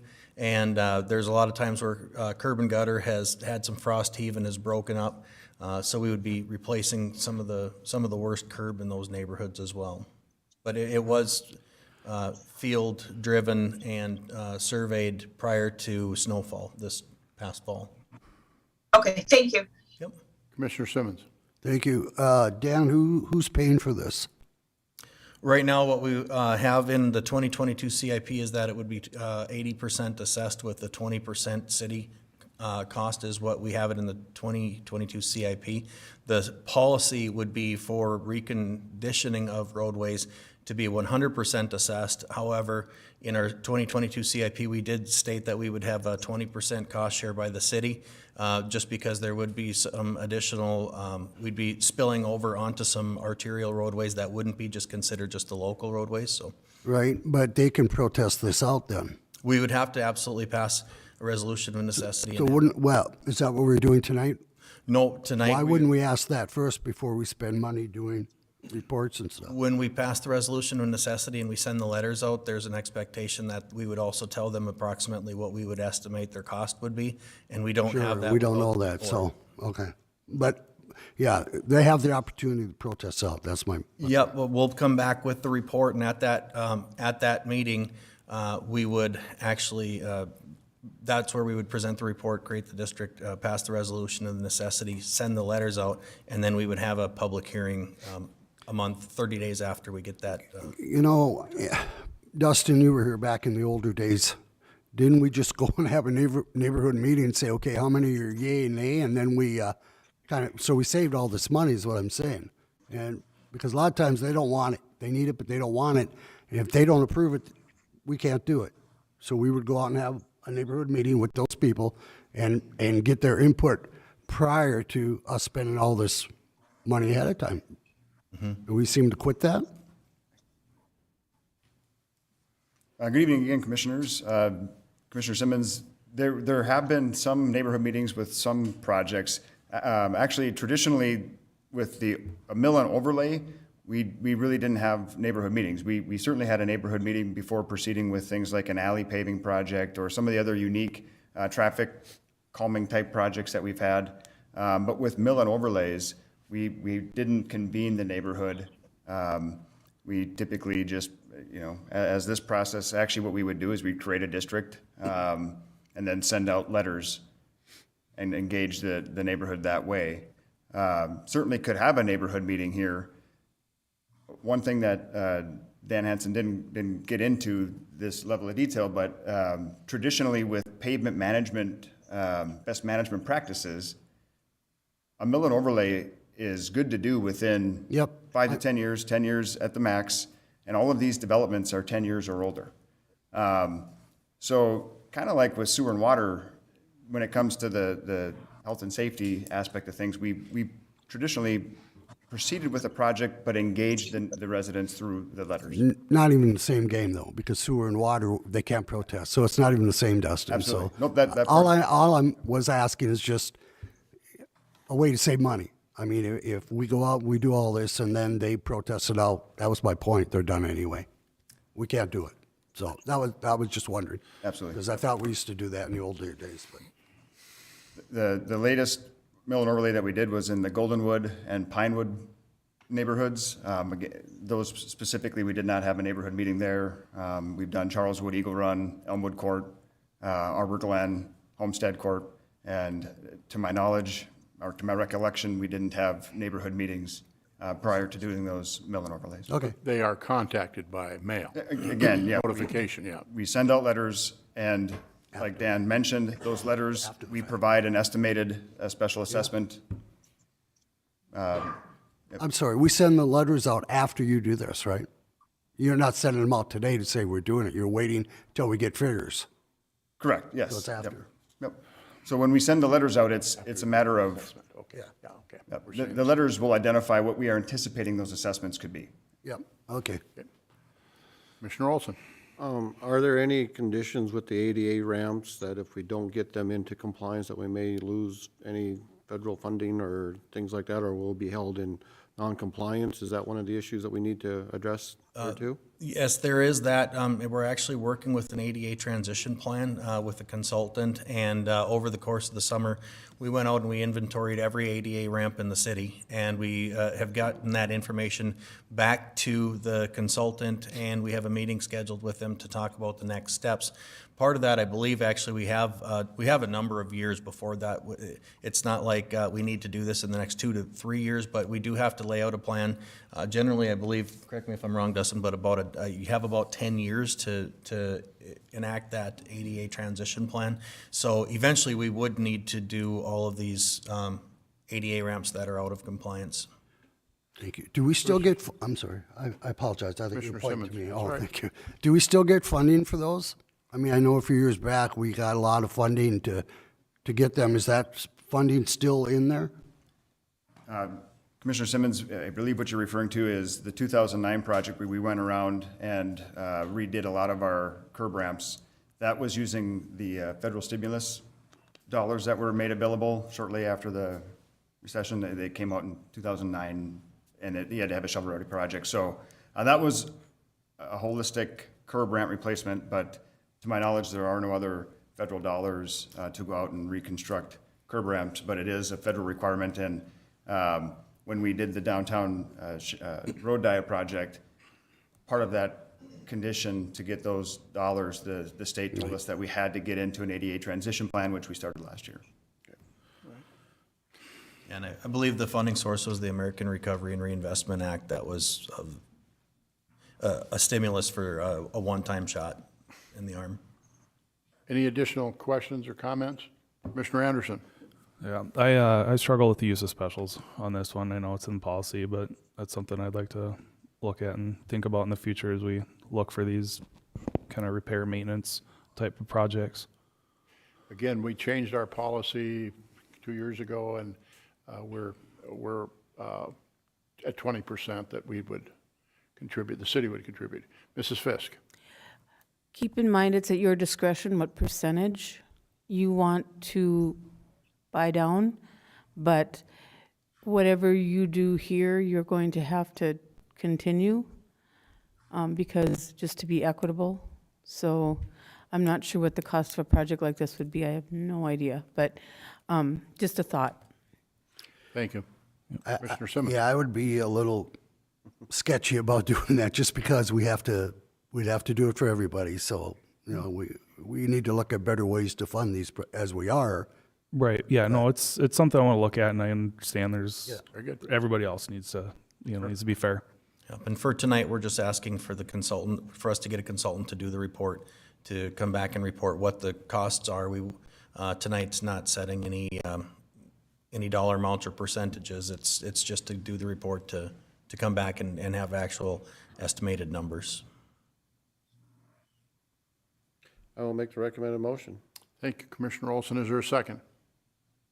I'll second. Commissioner Simmons seconds. Been moved and seconded that we move forward to direct the engineer to prepare a report on 2261 and 2023 asphalt mill and overlay project. Any additional questions? Any more discussion? Hearing none, all those in favor, please signify by saying aye. Aye. Aye. Opposed? Aye. Motion carried on a 4-1 vote. Item number 8 is an improvement District 2271, 7th Avenue Northwest and 5th Street Court Northwest. Mr. Hanson, again, city engineer for the city of West Fargo. The purpose of this discussion is to initiate a public hearing for the recently approved resolution declaring work necessity, approve a task order for basic services, and direct the engineer to prepare plans and specifications. It is outlined on pages 90 through 112 in your packet. Mr. Hanson, welcome back. Thank you again, Commissioner President Dardis and Commissioners. In your packet is, as Commissioner President Dardis stated, we're looking to have the public hearing on the resolution of necessity. One extra action that we would ask that there would be take tonight after we're done is if there hasn't been any official formal protest to that, we should pass a resolution, and the action would be to approve a resolution determining not sufficient protests were filed. If we could add that to the actionable items for tonight. For the record, we did not receive any formal protests. Letters were sent out after we passed the resolution of necessity at a previous meeting, and we have not received any official formal protests to this project. So I believe the first thing that we would need to do would be to open up the public hearing. Thank you, Mr. Hanson. Commissioner Simmons. Thank you. I'm sorry.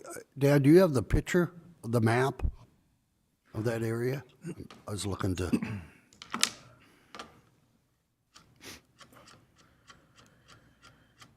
I don't believe it is on. I didn't see it. So I can, let me just bring it up here.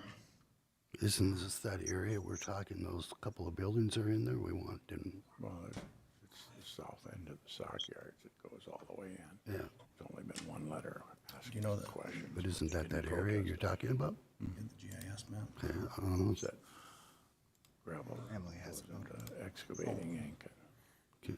I do have a question for our. Please, Commissioner Olson. I have a question for our city attorney. Maybe it's just in the wording under the staff recommendation to initiate public hearing. That to me seems new. Are we actually having a public hearing, or is this to initiate to have a public, is this proceeding to have a future public hearing? It's just kind of strange. I think the initiate was a typo. Okay. You're having a public hearing tonight. Okay, because I looked at that and was like, I've never seen that before.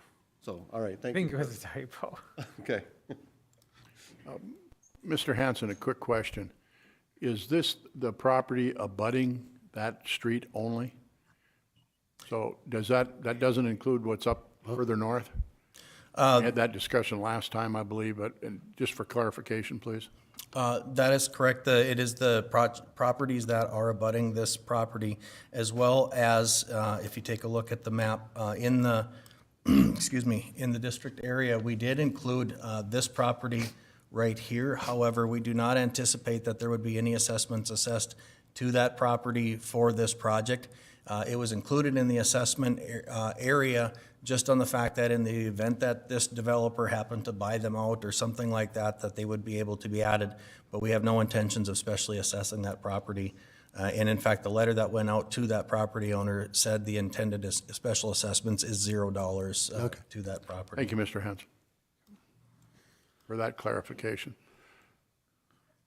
Any other discussion, questions for Mr. Hanson? Well, you've got the map up there, you've got those 3 smaller lots into the southeast corner, that would they be part of the, is that Yeah, part of the assessment district, if I remember right? Yep, the location of the project is basically to go from 9th Street Northwest all the way east to the cul-de-sac and then into the cul-de-sac and pave that cul-de-sac as well.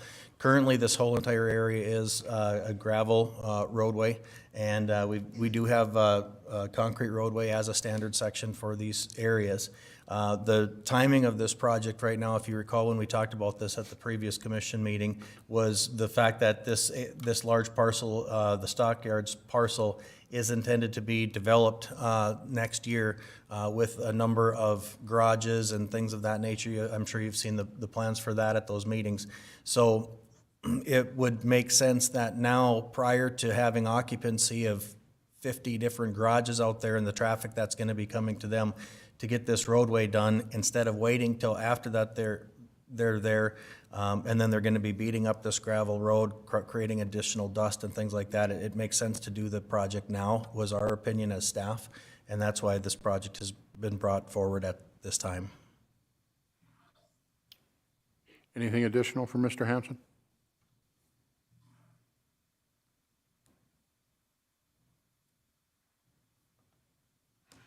What's your pleasure, Commissioner? Make a motion to approve. Thank you, Commissioner Simmons. Is there a second, please?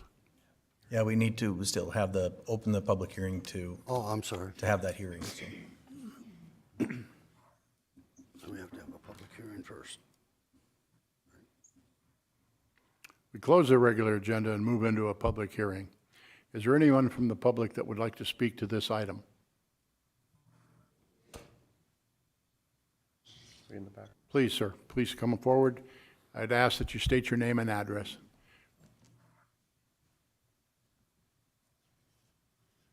Good evening. Name is Dwayne Ohm. I'm property owner of 3 of the parcels. I'm a small business. I run Precision Fence. The letter I got stated that it would cost me just about $200,000 over 25 years. And looking at that, if we put 6% interest on that, that would make it almost $400,000, almost double the cost, which would end up being about $1,300 per month of additional special assessments. And we're not even done paying the special assessments for 12th Avenue and another one. I just think it's a high cost. If small businesses are to stay in West Fargo, we can't absorb this. There's no way we can grow, we can absorb, especially with the manpower shortage right now, we can't get enough work done to pay for it. The city needs to be able to step up and pay a little more of the portion of this. Mr. Hanson, could you put your arrow where this gentleman's, the property that he owns, please? I believe that these are your properties here, these 3? Those 3 and the 2 to the left. And then these 2 here? No, not the corner, the other, the Here you building to can the left. go ahead and So it's these 3 along the river, and then this building and this vacant lot. So when we're being assessed, we're also being assessed for property that we can't even use. We are being assessed on the river plus a non-buildable The zone. river setback, yes, sir. Yeah. Okay. So for 5 lots, geez, most of it. Actually, I'll just offer a quick correction there.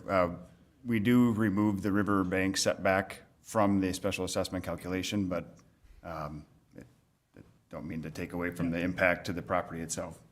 All right, thank you. President Dardis, I just want to, and I'm sure you're aware of this, but when you add up and say $200,000, that's spread over 25 years. So it's not $200,000 every year, it's over the course of 25, so about $8,000 in principal, and whatever the interest rates are, yeah. So it's I think $198,000 and change, but basically 200, but I will use 6% interest over 25 years, and it came up to just under $400,000. Okay.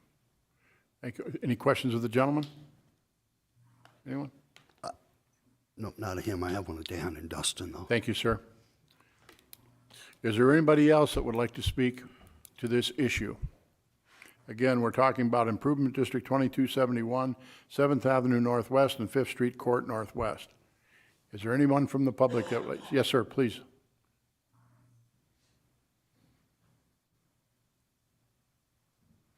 If you would, please state your name and address. Austin Stockard, 651 5th Street Court Northwest, representative of North Central Dakota Investments. So our area would be this lot here, as well as lot 9 and this parcel here. And we did turn in a letter. We are not formally protesting. However, we feel that there is some things that could be done to bring the cost down. For instance, City of West Fargo standard is curb and gutter, which is discussed at the previous commission meeting. For instance, a heavily used truck route is 8th and 26th, which does not have curb and gutter. That would be one way to take the cost down on this project. We just feel that it would not be needed on this particular project. The base is a very solid base. The approach off of 9th Street needs some work, but the remainder of 7th and 5th Street Court is a very solid base. So we feel that another thing that could be done to cut back on costs is there does not need to be any subcut. Basically grade out what is on 7th and 5th currently and grade that out and then be ready for concrete. Okay, thank you, sir. Could you address those 2 points that the gentleman just made, either engineering or Mr. Scott? Yes, let me bring up the existing utilities here, just one moment.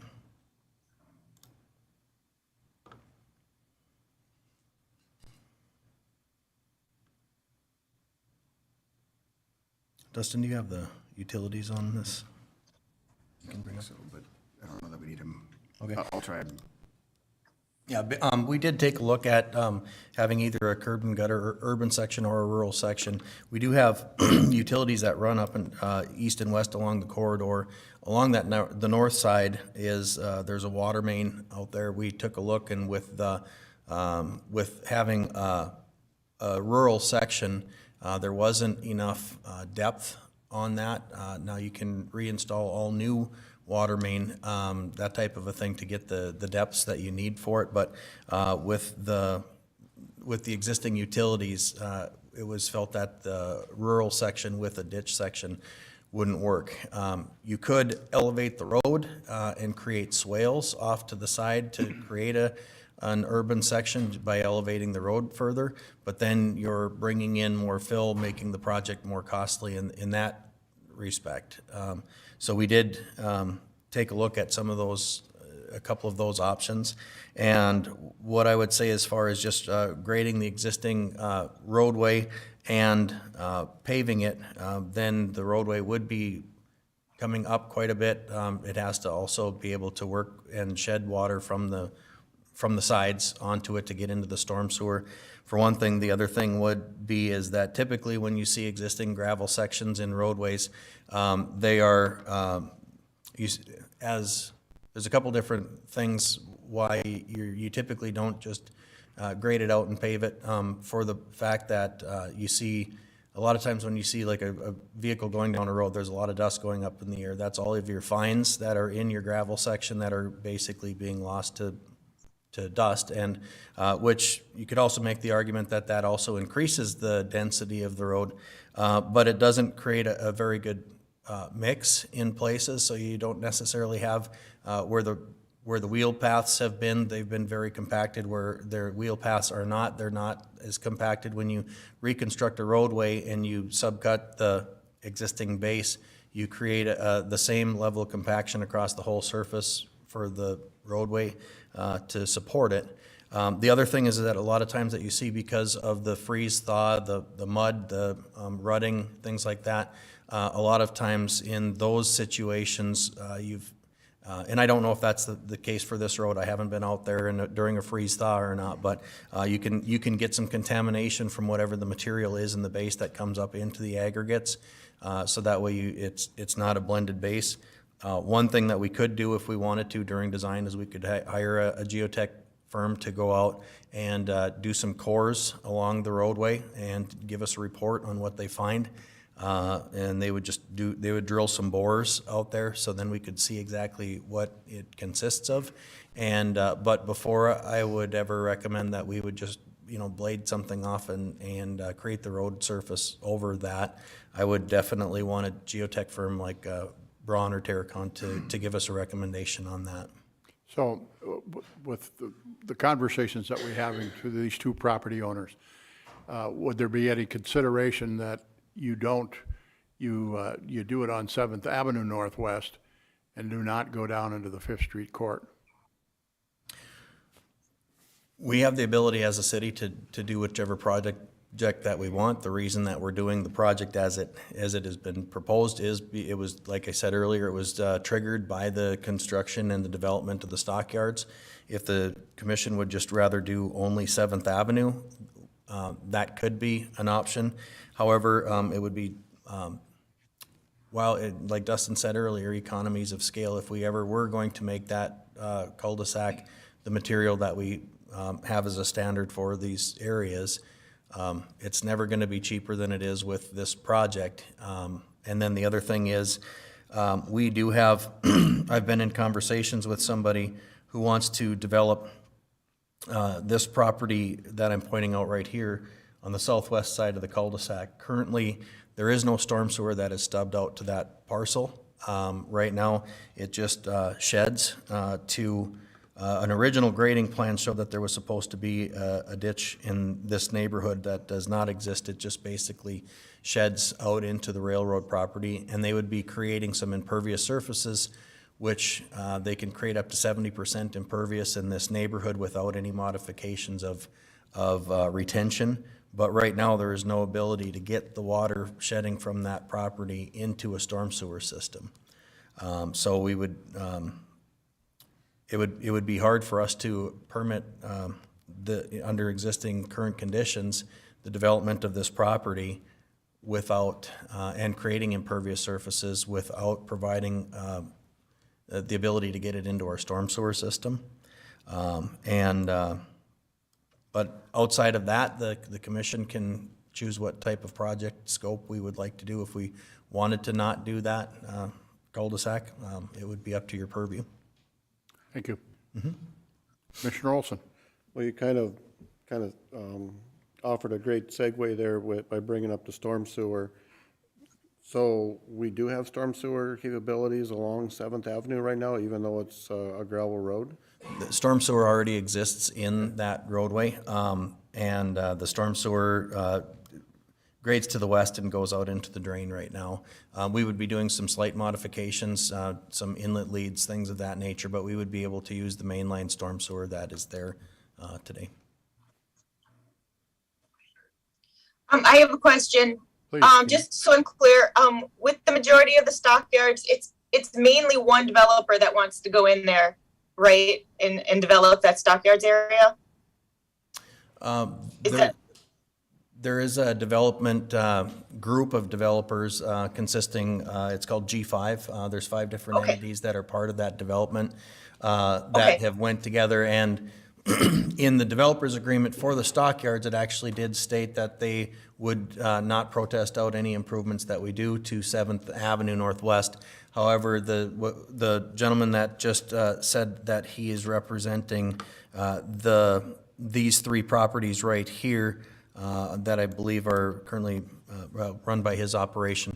Those 3 parcels were not included in the plat or the developers agreement that was part of the stockyards. So Actually, correction, sorry for the correction, but there are 3 entities listed in that subdivision agreement for the stockyards. One is G5, the other one is KPH, and then there's a third one called 3 something. 3 Cards or something like that. 3 Cards is owned by the same property owners that own this. So though these 3 properties are not part of the stockyard subdivision, the owners are part of that development group that did sign the subdivision agreement indicating that they would waive their right to protest out the improvements of 7th Avenue. Okay, that's exactly my question is like, we're doing this project primarily for them. And that's my concern is the gentleman that spoke, especially the first one, is this isn't necessarily, a project he wanted, but yet it's going to be extremely expensive for him. And that is my concern when it's primarily we're doing it for those other people that are bigger entities, can probably more afford it. And are they truly the ones that wanted it? And we're doing, that's, I see the main reason. So that's my issue with this whole thing. Thank you, Commissioner George. Well, I'm going to back up a little bit, maybe do some house cleaning items here. So this particular project was initiated and approved by the commission at a prior meeting. Where we're at technically today is following the Century Code process. When it comes to a street improvement, you have to have a protest hearing. So just to get back in, this project, yes, it's moving forward. It partly was triggered by the stockyards development, but there are other properties that have indicated support for paving this road. Wayne's Transport, the owners of these property, this gentleman that just spoke, again, has been in favor of paving the road. Part of the concern right now is with the current cost estimate, it is at a price that is higher than what the owners are comfortable moving forward with. But it is still just a cost estimate. After this particular step in the process, which is to conclude this hearing of the resolution declaring the work is necessary, the next step is to move forward with the final plans and specs, and then we will go out and bid the project. And prior to awarding a contract, there will be an opportunity to look at those final bid prices before moving forward.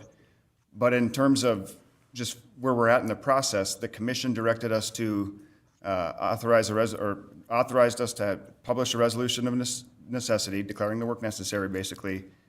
Tonight, we are looking at, did we receive any written protests? As Dan mentioned, we did not receive any filed written protests. Now, we've had a couple that spoke tonight, but the next step is to then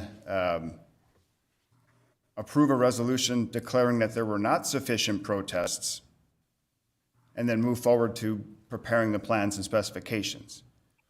That would be the next step in the process. Now, again, the commission can choose to not authorize plans and specs and stop right now, but I just want to mention that after tonight, if everything is approved, we would still then go out and bid and come back with final numbers, and that would be an opportunity again to go, no go on the project.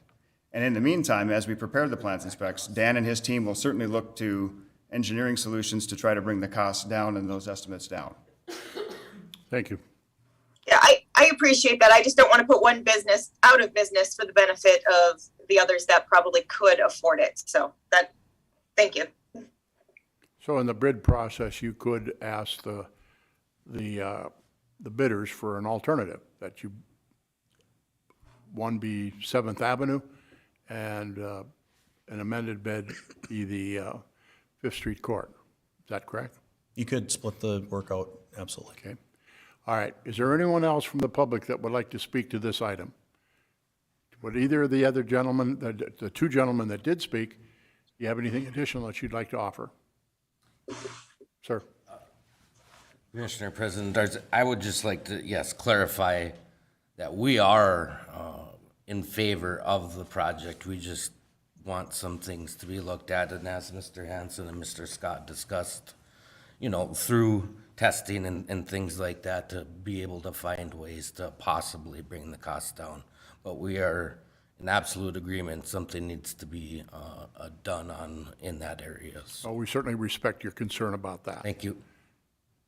Anyone else that likes to speak? We'll call back on the gentleman that spoke previously. Dwayne on Precision Fence. I'm in favor of doing 7th Avenue. If we can cut costs, I'd like to see a higher share of the people that use it a lot more. The semis, Wayne's Transport, they have semis nonstop. Excavators, I mean, they have semis, but not near the scope. And we have small trucks. We have one semi, we have a few deliveries, but not near. If we can divide it up and get 2 bids, one for 5th, one for 7th, figure out some cost savings, figure out how to share the cost more with the people that use it more, and that's what I'd like to see done. Thank you, sir. With that, we close the public hearing. We are back into the regular agenda, and we are talking about Improvement District 2271. Commissioner Simmons. Thank you, Dan. So I think I heard you right. First of all, I was a little confused with the gentleman, but obviously they're in support of it, and they all are in a sense. So can you go out when you get the bids for 7th Avenue and just do that and have a separate one for 5th Street? So if we have to, we could do 7th, and we can eliminate the 5th Street cul-de-sac. Yeah, we could definitely have 7th Avenue in as a base bid, and I would also enter in with that included in that base bid is whatever storm sewer improvements that we would need to do to be able to service the lots on the cul-de-sac with storm sewer, so that way they could be developed, and that could be the base bid. But then as far as improving the surface or the 5th Street Court Northwest could be listed as an alternate one, and then the commission would actually award the bid based off of whatever the commission feels that would be necessary to do for the project. So then the block you're talking about, the development in the cul-de-sac on the corner, they need water, you're saying, sewer and water? They have sewer and water in that area. Then they don't have storm sewer. Storm sewer. None of them do, right? There is some storm sewer that goes up to the corner of it where it turns into the cul-de-sac, but it's too shallow to extend to the south. So what we were looking is a couple different alternatives to get utilize the storm sewer that we have.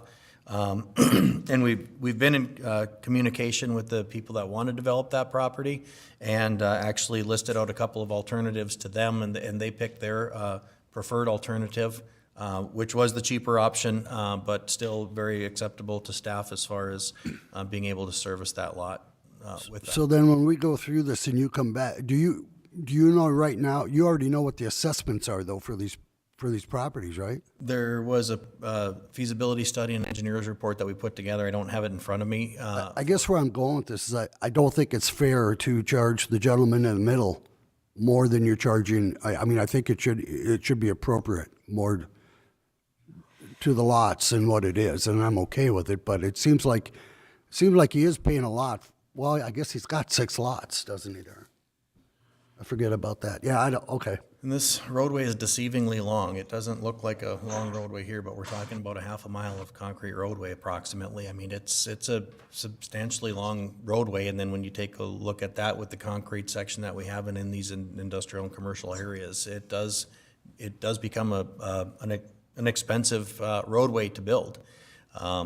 And then the other thing that I would say is that when the report was put together with the amount of inflation that we were seeing at the time, there was a contingency that was more than your standard 10% put on it. So we're hoping that the estimate in the feasibility study was conservative. And then when we go out to bids, if we can move quickly on getting the design done and get out to bids as fast as possible, perhaps we can get some competitive bidding where we would be able to get even cheaper. But we bids. could still split them up. That's just my question. We can make as many alternates as we'd like. So we have two options at least to look at? Commissioner Olson.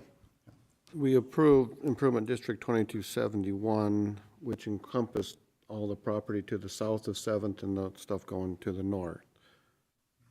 So if we now divvy up the bidding process, does that affect the Improvement District, or can we just make it kind of part of the request for bids, how we want the bids to come in? Because if we'd have to go back and amend the Improvement District because of this, would delay things even more. Yeah, so again, sorry to interrupt again. I've been coming up here quite a bit, but I just want to remind the commission that after we award bids, our assessment policy requires us to convene with the Special Assessment Commission to discuss how we would allocate out the assessments. And so, although we did approve an engineer's report at a prior meeting that had an estimated assessment range, we still have not yet consulted the Special Assessment Commission on how to allocate that. We can carve up the way we bid this project so we can award chunks, pieces, phases, but really when we start talking about how we're going to allocate out the assessments, we really need to get to that next step in that process. Thank you, Mr. Scott. I just want to say real quick, I really appreciate the gentleman coming in and stating how they feel about this project, and I'm basing my decision for the most part based on their comments. So I appreciate them coming in. Anything additional, commissioners? I will make the motion to approve the task order and direct a city engineer to prepare the plans and specs. You had an amendment too, Dan, that you wanted to ask. I believe we have to close the public hearing first before we. We did already. Oh, we did? Okay, I'm sorry. So yes, so we would have the approval of task order 66-1, resolution directing plans and specifications, and then we would also approve the resolution determining not sufficient protests were filed. Okay. Include that in my motion, please. Is there a second? Second. Commissioner Simmons seconds. Been moved and seconded. Is there any further discussion? Hearing none, all those in favor, please signify by saying aye. Aye. Aye. Aye. Opposed? Nay. Motion carries on a 4-1 vote. Item number 9 is 2275, 26th Street West, 5th Street Northwest to Cheyenne Street, a roadway reconstruction and incidentals. Mr. Dan Hansen, City Engineer for the City of West Fargo, and it is to accept the petition for improvements and approve the preliminary improvement work agreement. It is in pages 113 to 126 in the packet. Thank you, Commissioner President Dardis and Commissioners. We did receive a petition from the owner of a property at the location north of 26th Avenue West and Cheyenne Street, and they're looking to develop that property. And in doing so, they have provided a traffic study that was completed by a consultant that had some options in it, and then we've also since then consulted with that same traffic engineer consultant for some additional input on some options that we've talked about. We have in front of us tonight for this particular item would be to accept the petition for improvements and approve a preliminary improvement work agreement. That is included in your packet. It's similar to what was shown in the past. As far as what it does is the developers of the property would place into an escrow account $30,000 that would be able to be spent by staff on consultants to do the work to bring back a feasibility study to us that we can produce the engineering report to the commission. And then if the project turns into a district, eventually that would turn into an assessment or something like that for this parcel, then the costs that would be incurred by that engineering report could be put into the district, and the developer would be refunded the original $30,000 that they put in the escrow. Say the report comes back, it's found to be unfeasible, the city would have been able to use the funds deposited into the escrow account for us to do our engineering, legal and admin work to produce the feasibility study and the engineering report.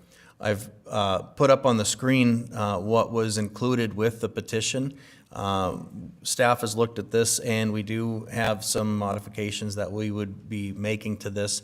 But what we would do is we would ask a consultant to produce a feasibility study.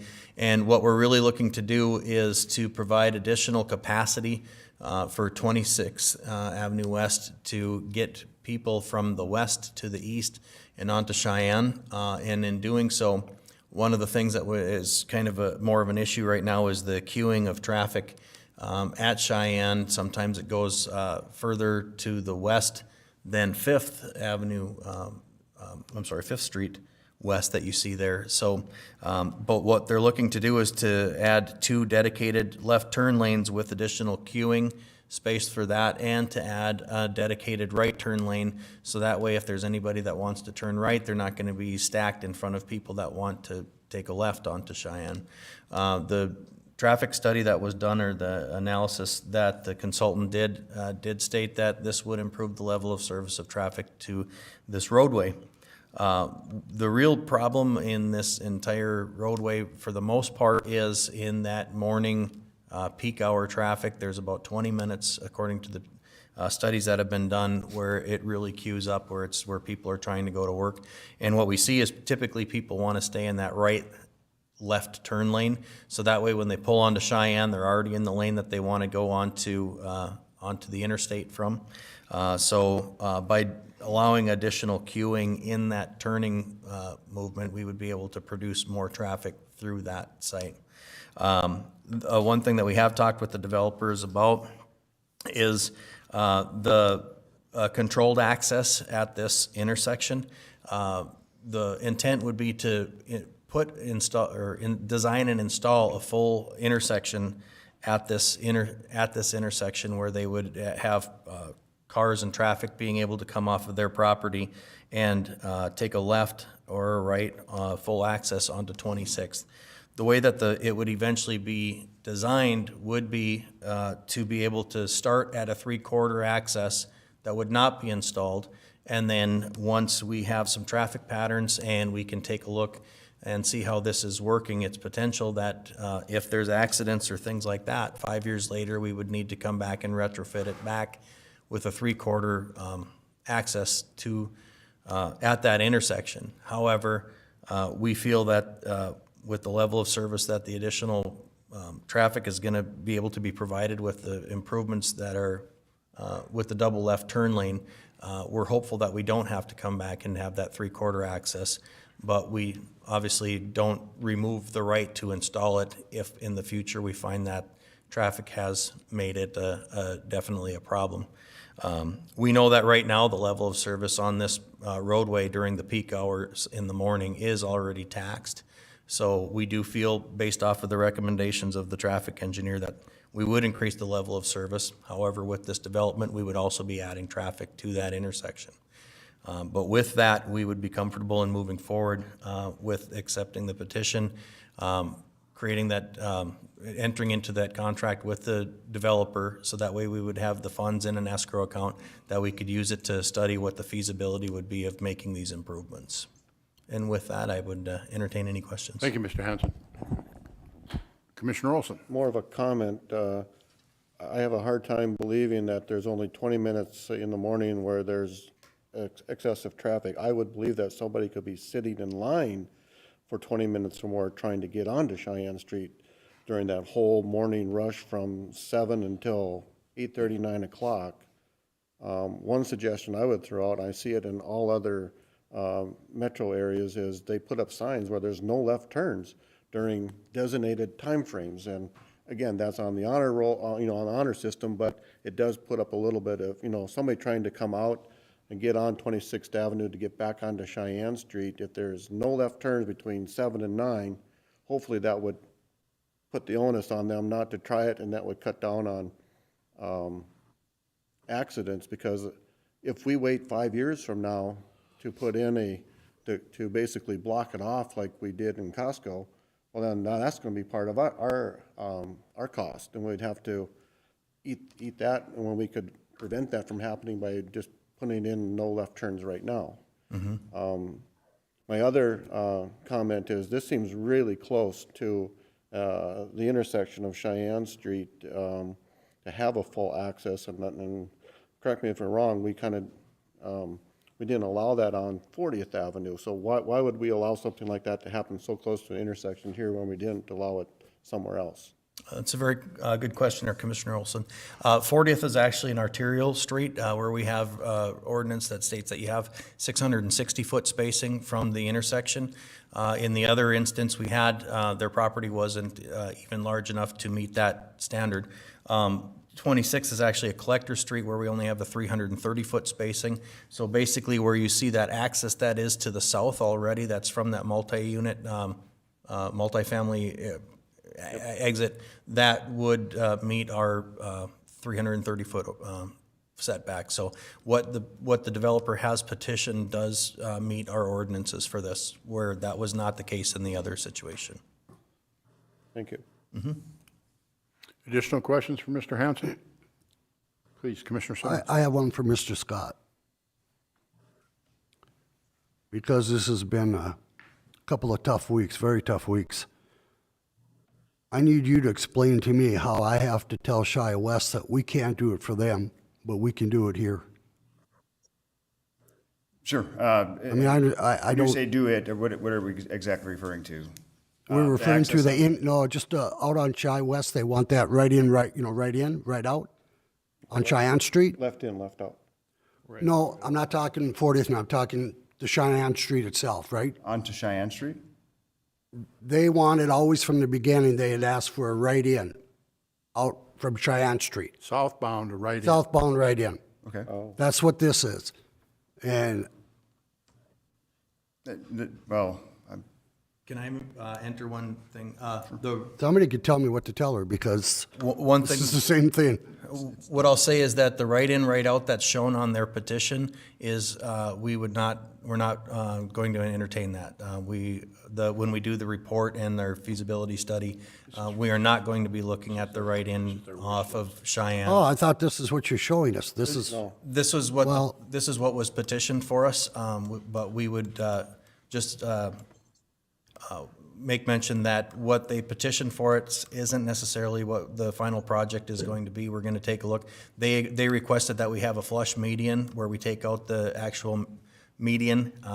What we're going to start with is a design that would incorporate the three-quarter access, but not install it, and then it could be retrofitted later. To answer Mr. Olson's question earlier, if we have everything there, it would actually be a fairly cheap, close the curb type of a project that we could incorporate into our citywide concrete project. So it would be a minimal cost later, but in the meantime, for 23 hours a day, that what these improvements would absolutely increase the functionality of 26th Avenue. And with that, I guess I'll turn it back to Dustin to answer your question, but the right-in, right-out that you see the right-in off of Cheyenne is not intended to be constructed. I apologize for the confusion. And back to your question, Commissioner Simmons, putting in a right-in to this facility, that has not been denied. There is a difference with this situation. If you can see the map here that I pulled up, there is an acceleration lane right in here throughout the majority of this property. But if they wanted to pursue some type of a right-in, it's possible, but there would have to be some significant modifications made to Cheyenne Street that was conveyed to that property owner. The cost and expense of that would likely be very expensive. But again, that was never a closed door. It was just likely going to be financially unfeasible. And then back to the ordinances, the ordinance actually says that no private access shall be directly onto the collector or arterial street system. regardless of how many feet away you are, private access onto a collector or an arterial is prohibited unless otherwise approved by the Planning and Zoning and City Commission meeting, or. Well, what are we doing here? You're giving them So the difference. back to the other project, yeah. Yep, so that, what we're going through is the process of, so like I just said, unless the Planning and Zoning and or City Commission approve that access, so it's not to say that it is prohibited without any question, it's that there is a process by which you have to have a traffic study done, and the Planning and Zoning Commission has to approve it, and the City Commission has to approve it. And that's what we're. What is it zoned right now, Dustin? This particular property? Huh? Yeah, is it not zoned residential already? This is zoned light commercial. It is, okay. And so there's this, at this point, the developer has submitted a petition to make improvements out here. The request is to move forward with an agreement by which they will pay for the engineering work to study this. And that's where our ordinance says very specifically that a traffic study would have to be done and then taken to the Planning and Zoning and City Commissions to approve an access onto a collector or an arterial road. Now, with a local road, that can be spaced at 330 or 660 spacing that Dan mentioned earlier, but being that this is a private roadway, we have to have a traffic study and go through the city commissions for approval. So the request at this point is, does the commission want to approve an agreement with the developer to move forward with the engineering efforts to vet this out further? Okay, that makes sense. Thank you. And to clarify, that right in off of Cheyenne Street, you said is not going to be part of the plans at all? That's just going to be they've taken off of that picture, or? Yeah, we consulted, there was a traffic study that was done. We consulted with the traffic engineer that completed that study, and he came back and said that he would not recommend having a right-in off of Cheyenne, so we would defer to the expert that we hired, and we would not be entertaining that right-in off of Cheyenne.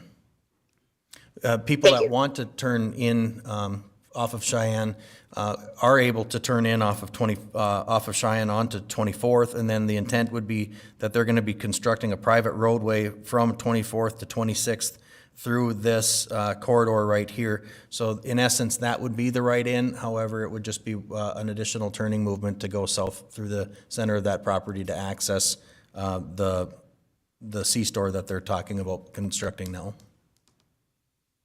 Okay, very good, thank you. Yep.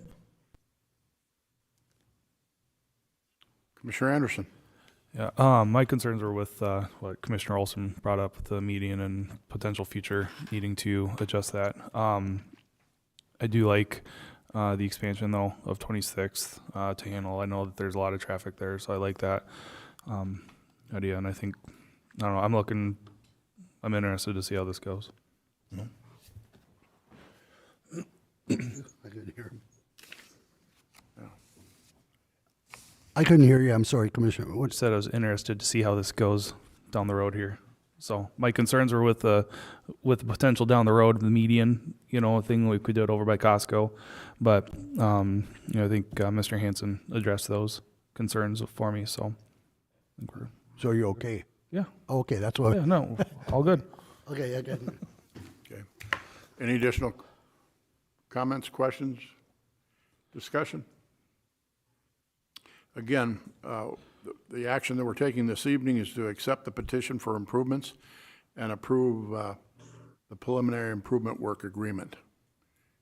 We're not signing off on anything other than letting the engineering department, planning and zoning, work with the developer. I'll make a motion to approve. Thank you, Commissioner Simmons. Is there a second, please? Second. Commissioner George, second. Then moved and seconded to approve the petition for improvements and approve the preliminary improvement work agreement as presented this evening. Is there any further discussion? All those in favor, please signify by saying aye. Aye. Aye. Opposed? Motion passes. 5-0 vote. Item number 10 is project number 4068, a storm lift station, storm number 54, and force main rehabilitation. Mr. Hanson. The item before us this evening is to approve the task order for 65-1 for basic services and direct the engineer to prepare plans and specifications for those improvements in rehabilitation. Thank you, Commissioner President Dardis and Commissioners. In the packet, I put a map that, again, I've shown in the past that explains the project location for this project. If you can see, the project area is actually from the lift station SM54 south to the point that I'm pointing at on the map, just prior to 52nd. And the goal would be to reline that force main from that lift station. There's been section of that force main that have been leaking in the past that have already been fixed under other projects. There is currently replacement of the force main along 52nd. That's in a different project that's incorporated into the Fargo project of the reconstruction of 52nd. So what we're looking at doing is, with this project, is relining the remaining section that hasn't been lined from the lift station down to the bends, as well as rehabilitating the lift station to get the controls and the radio up to the current standards that the Public Works uses for their lift stations. And I guess with that, I would just entertain any questions. Commissioners, questions for Mr. Hanson? I'll make a motion to approve task order 65-1. Thank you, Commissioner Olson. Is there a second, please? Second. Commissioner Anderson seconds. Been moved and seconded to approve the task order number 65-1 for basic services and direct the engineer to prepare plans and specifications for project number 4068. Is there any further discussion? Hearing none, all those in favor, please signify by saying aye. Aye. Aye. Opposed? Motion carried. Thank you. Thank you, Mr. Hanson. Thank you very much. Item number 11 is the City Administrator's Report. Ms. Tina Fisk, City Administrator.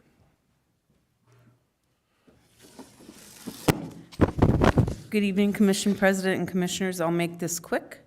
It's like darn near bedtime.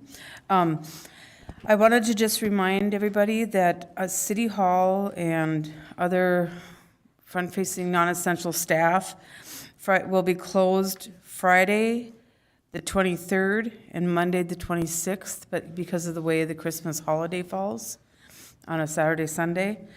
And then also January 2nd, because January 1st falls on a Sunday, so then instead the holiday's on that Monday, which we already moved the commission meeting to the 3rd, so there's that. The only other thing I have is the Red River Regional Dispatch Center. We had you guys approved at the last meeting our joint powers agreement. Within that agreement, it requires 2 members of the West Fargo City Commission to be on the Dispatch Center Authority. One of them is required to be the commission president, and another member will be just another member of the city commission. And so I need a second name and then approval for Commission President Dardis and another commissioner to sit on the board. I would respectfully ask the commission's consideration that our police and fire commissioner be that second commissioner, due to the fact that the Red River Dispatch deals directly with emergency services, with fire and police. So my suggestion would be Commissioner Simmons. But we'll certainly take nominations for anybody else if they're inclined. I'll second your motion. If Do we have a consensus? Mandy? Yes. That's- Agreed. Yes. Aye. All right. So the appointed commissioners will be myself and Commissioner Simmons to the Red River Dispatch Center. Thank you. Okay, and that's all I have for you this evening, and I gave you the one piece of correspondence that we received. Okay. And Merry Christmas. Merry Christmas. Commissioners, is there anything non-agenda that you'd like to bring forward this evening? No? Staff, department heads, anything that you'd like to bring forward? I'm going to call on our police chief, excuse me. Chief, would you step to the microphone and share with the with the public and/or all the folks that were not at the Friday night event for a well-deserved retirement party for one of our. Yeah, thank you for that. For anybody that hasn't heard, there was a nice story that was written in the West Fargo portion of the forum. Lieutenant Greg Warren is going to be retiring effective January 6th of next year after 47 years of service to the city of West Fargo. And so there was a fantastic event that took place at the VFW on Cheyenne Street, as Commission President Dardis mentioned, and there was a lot of people in attendance. It was packed. They had to reserve half of the VFW, and I think that is a testament to Lieutenant Warren, his family, the commitment that they've had to the citizens of West Fargo, both his wife being in public service for many years, Brenda, but certainly Lieutenant Warren and the huge impact he's had on a number of us, me included, during my first round of employment with the city of West Fargo back in the 90s, and certainly now as a very valued member of our command staff. That just the volume of cases that he's been involved in, some very high-profile cases, significant things that have been an impact to our community. So thank you for the opportunity to bring that to everybody's attention that might be watching this online. But certainly he is a valued member of this department, and he will be really missed. He brings a lot of institutional knowledge after 47 years of fantastic service to the city of West Fargo and the surrounding communities. Thank you, Chief. Thank you. It's noteworthy also that two other departments, the Clay County Sheriff's Department and the Cass County Sheriff's Department, because of working over the years on various cases and all the different types of task force that Detective Warren had been involved in, that they also honored him with citations of the service that he has provided their departments, which was really, really neat to see. Was it Moorhead there too? Moorhead PD was there as well. Moorhead PD too, yeah, okay, thank you. All right, so, commissioners, anything else? Mr. Simmons? Move to adjourn. Mr. Norrelson? Second. We stand adjourned. Thank you.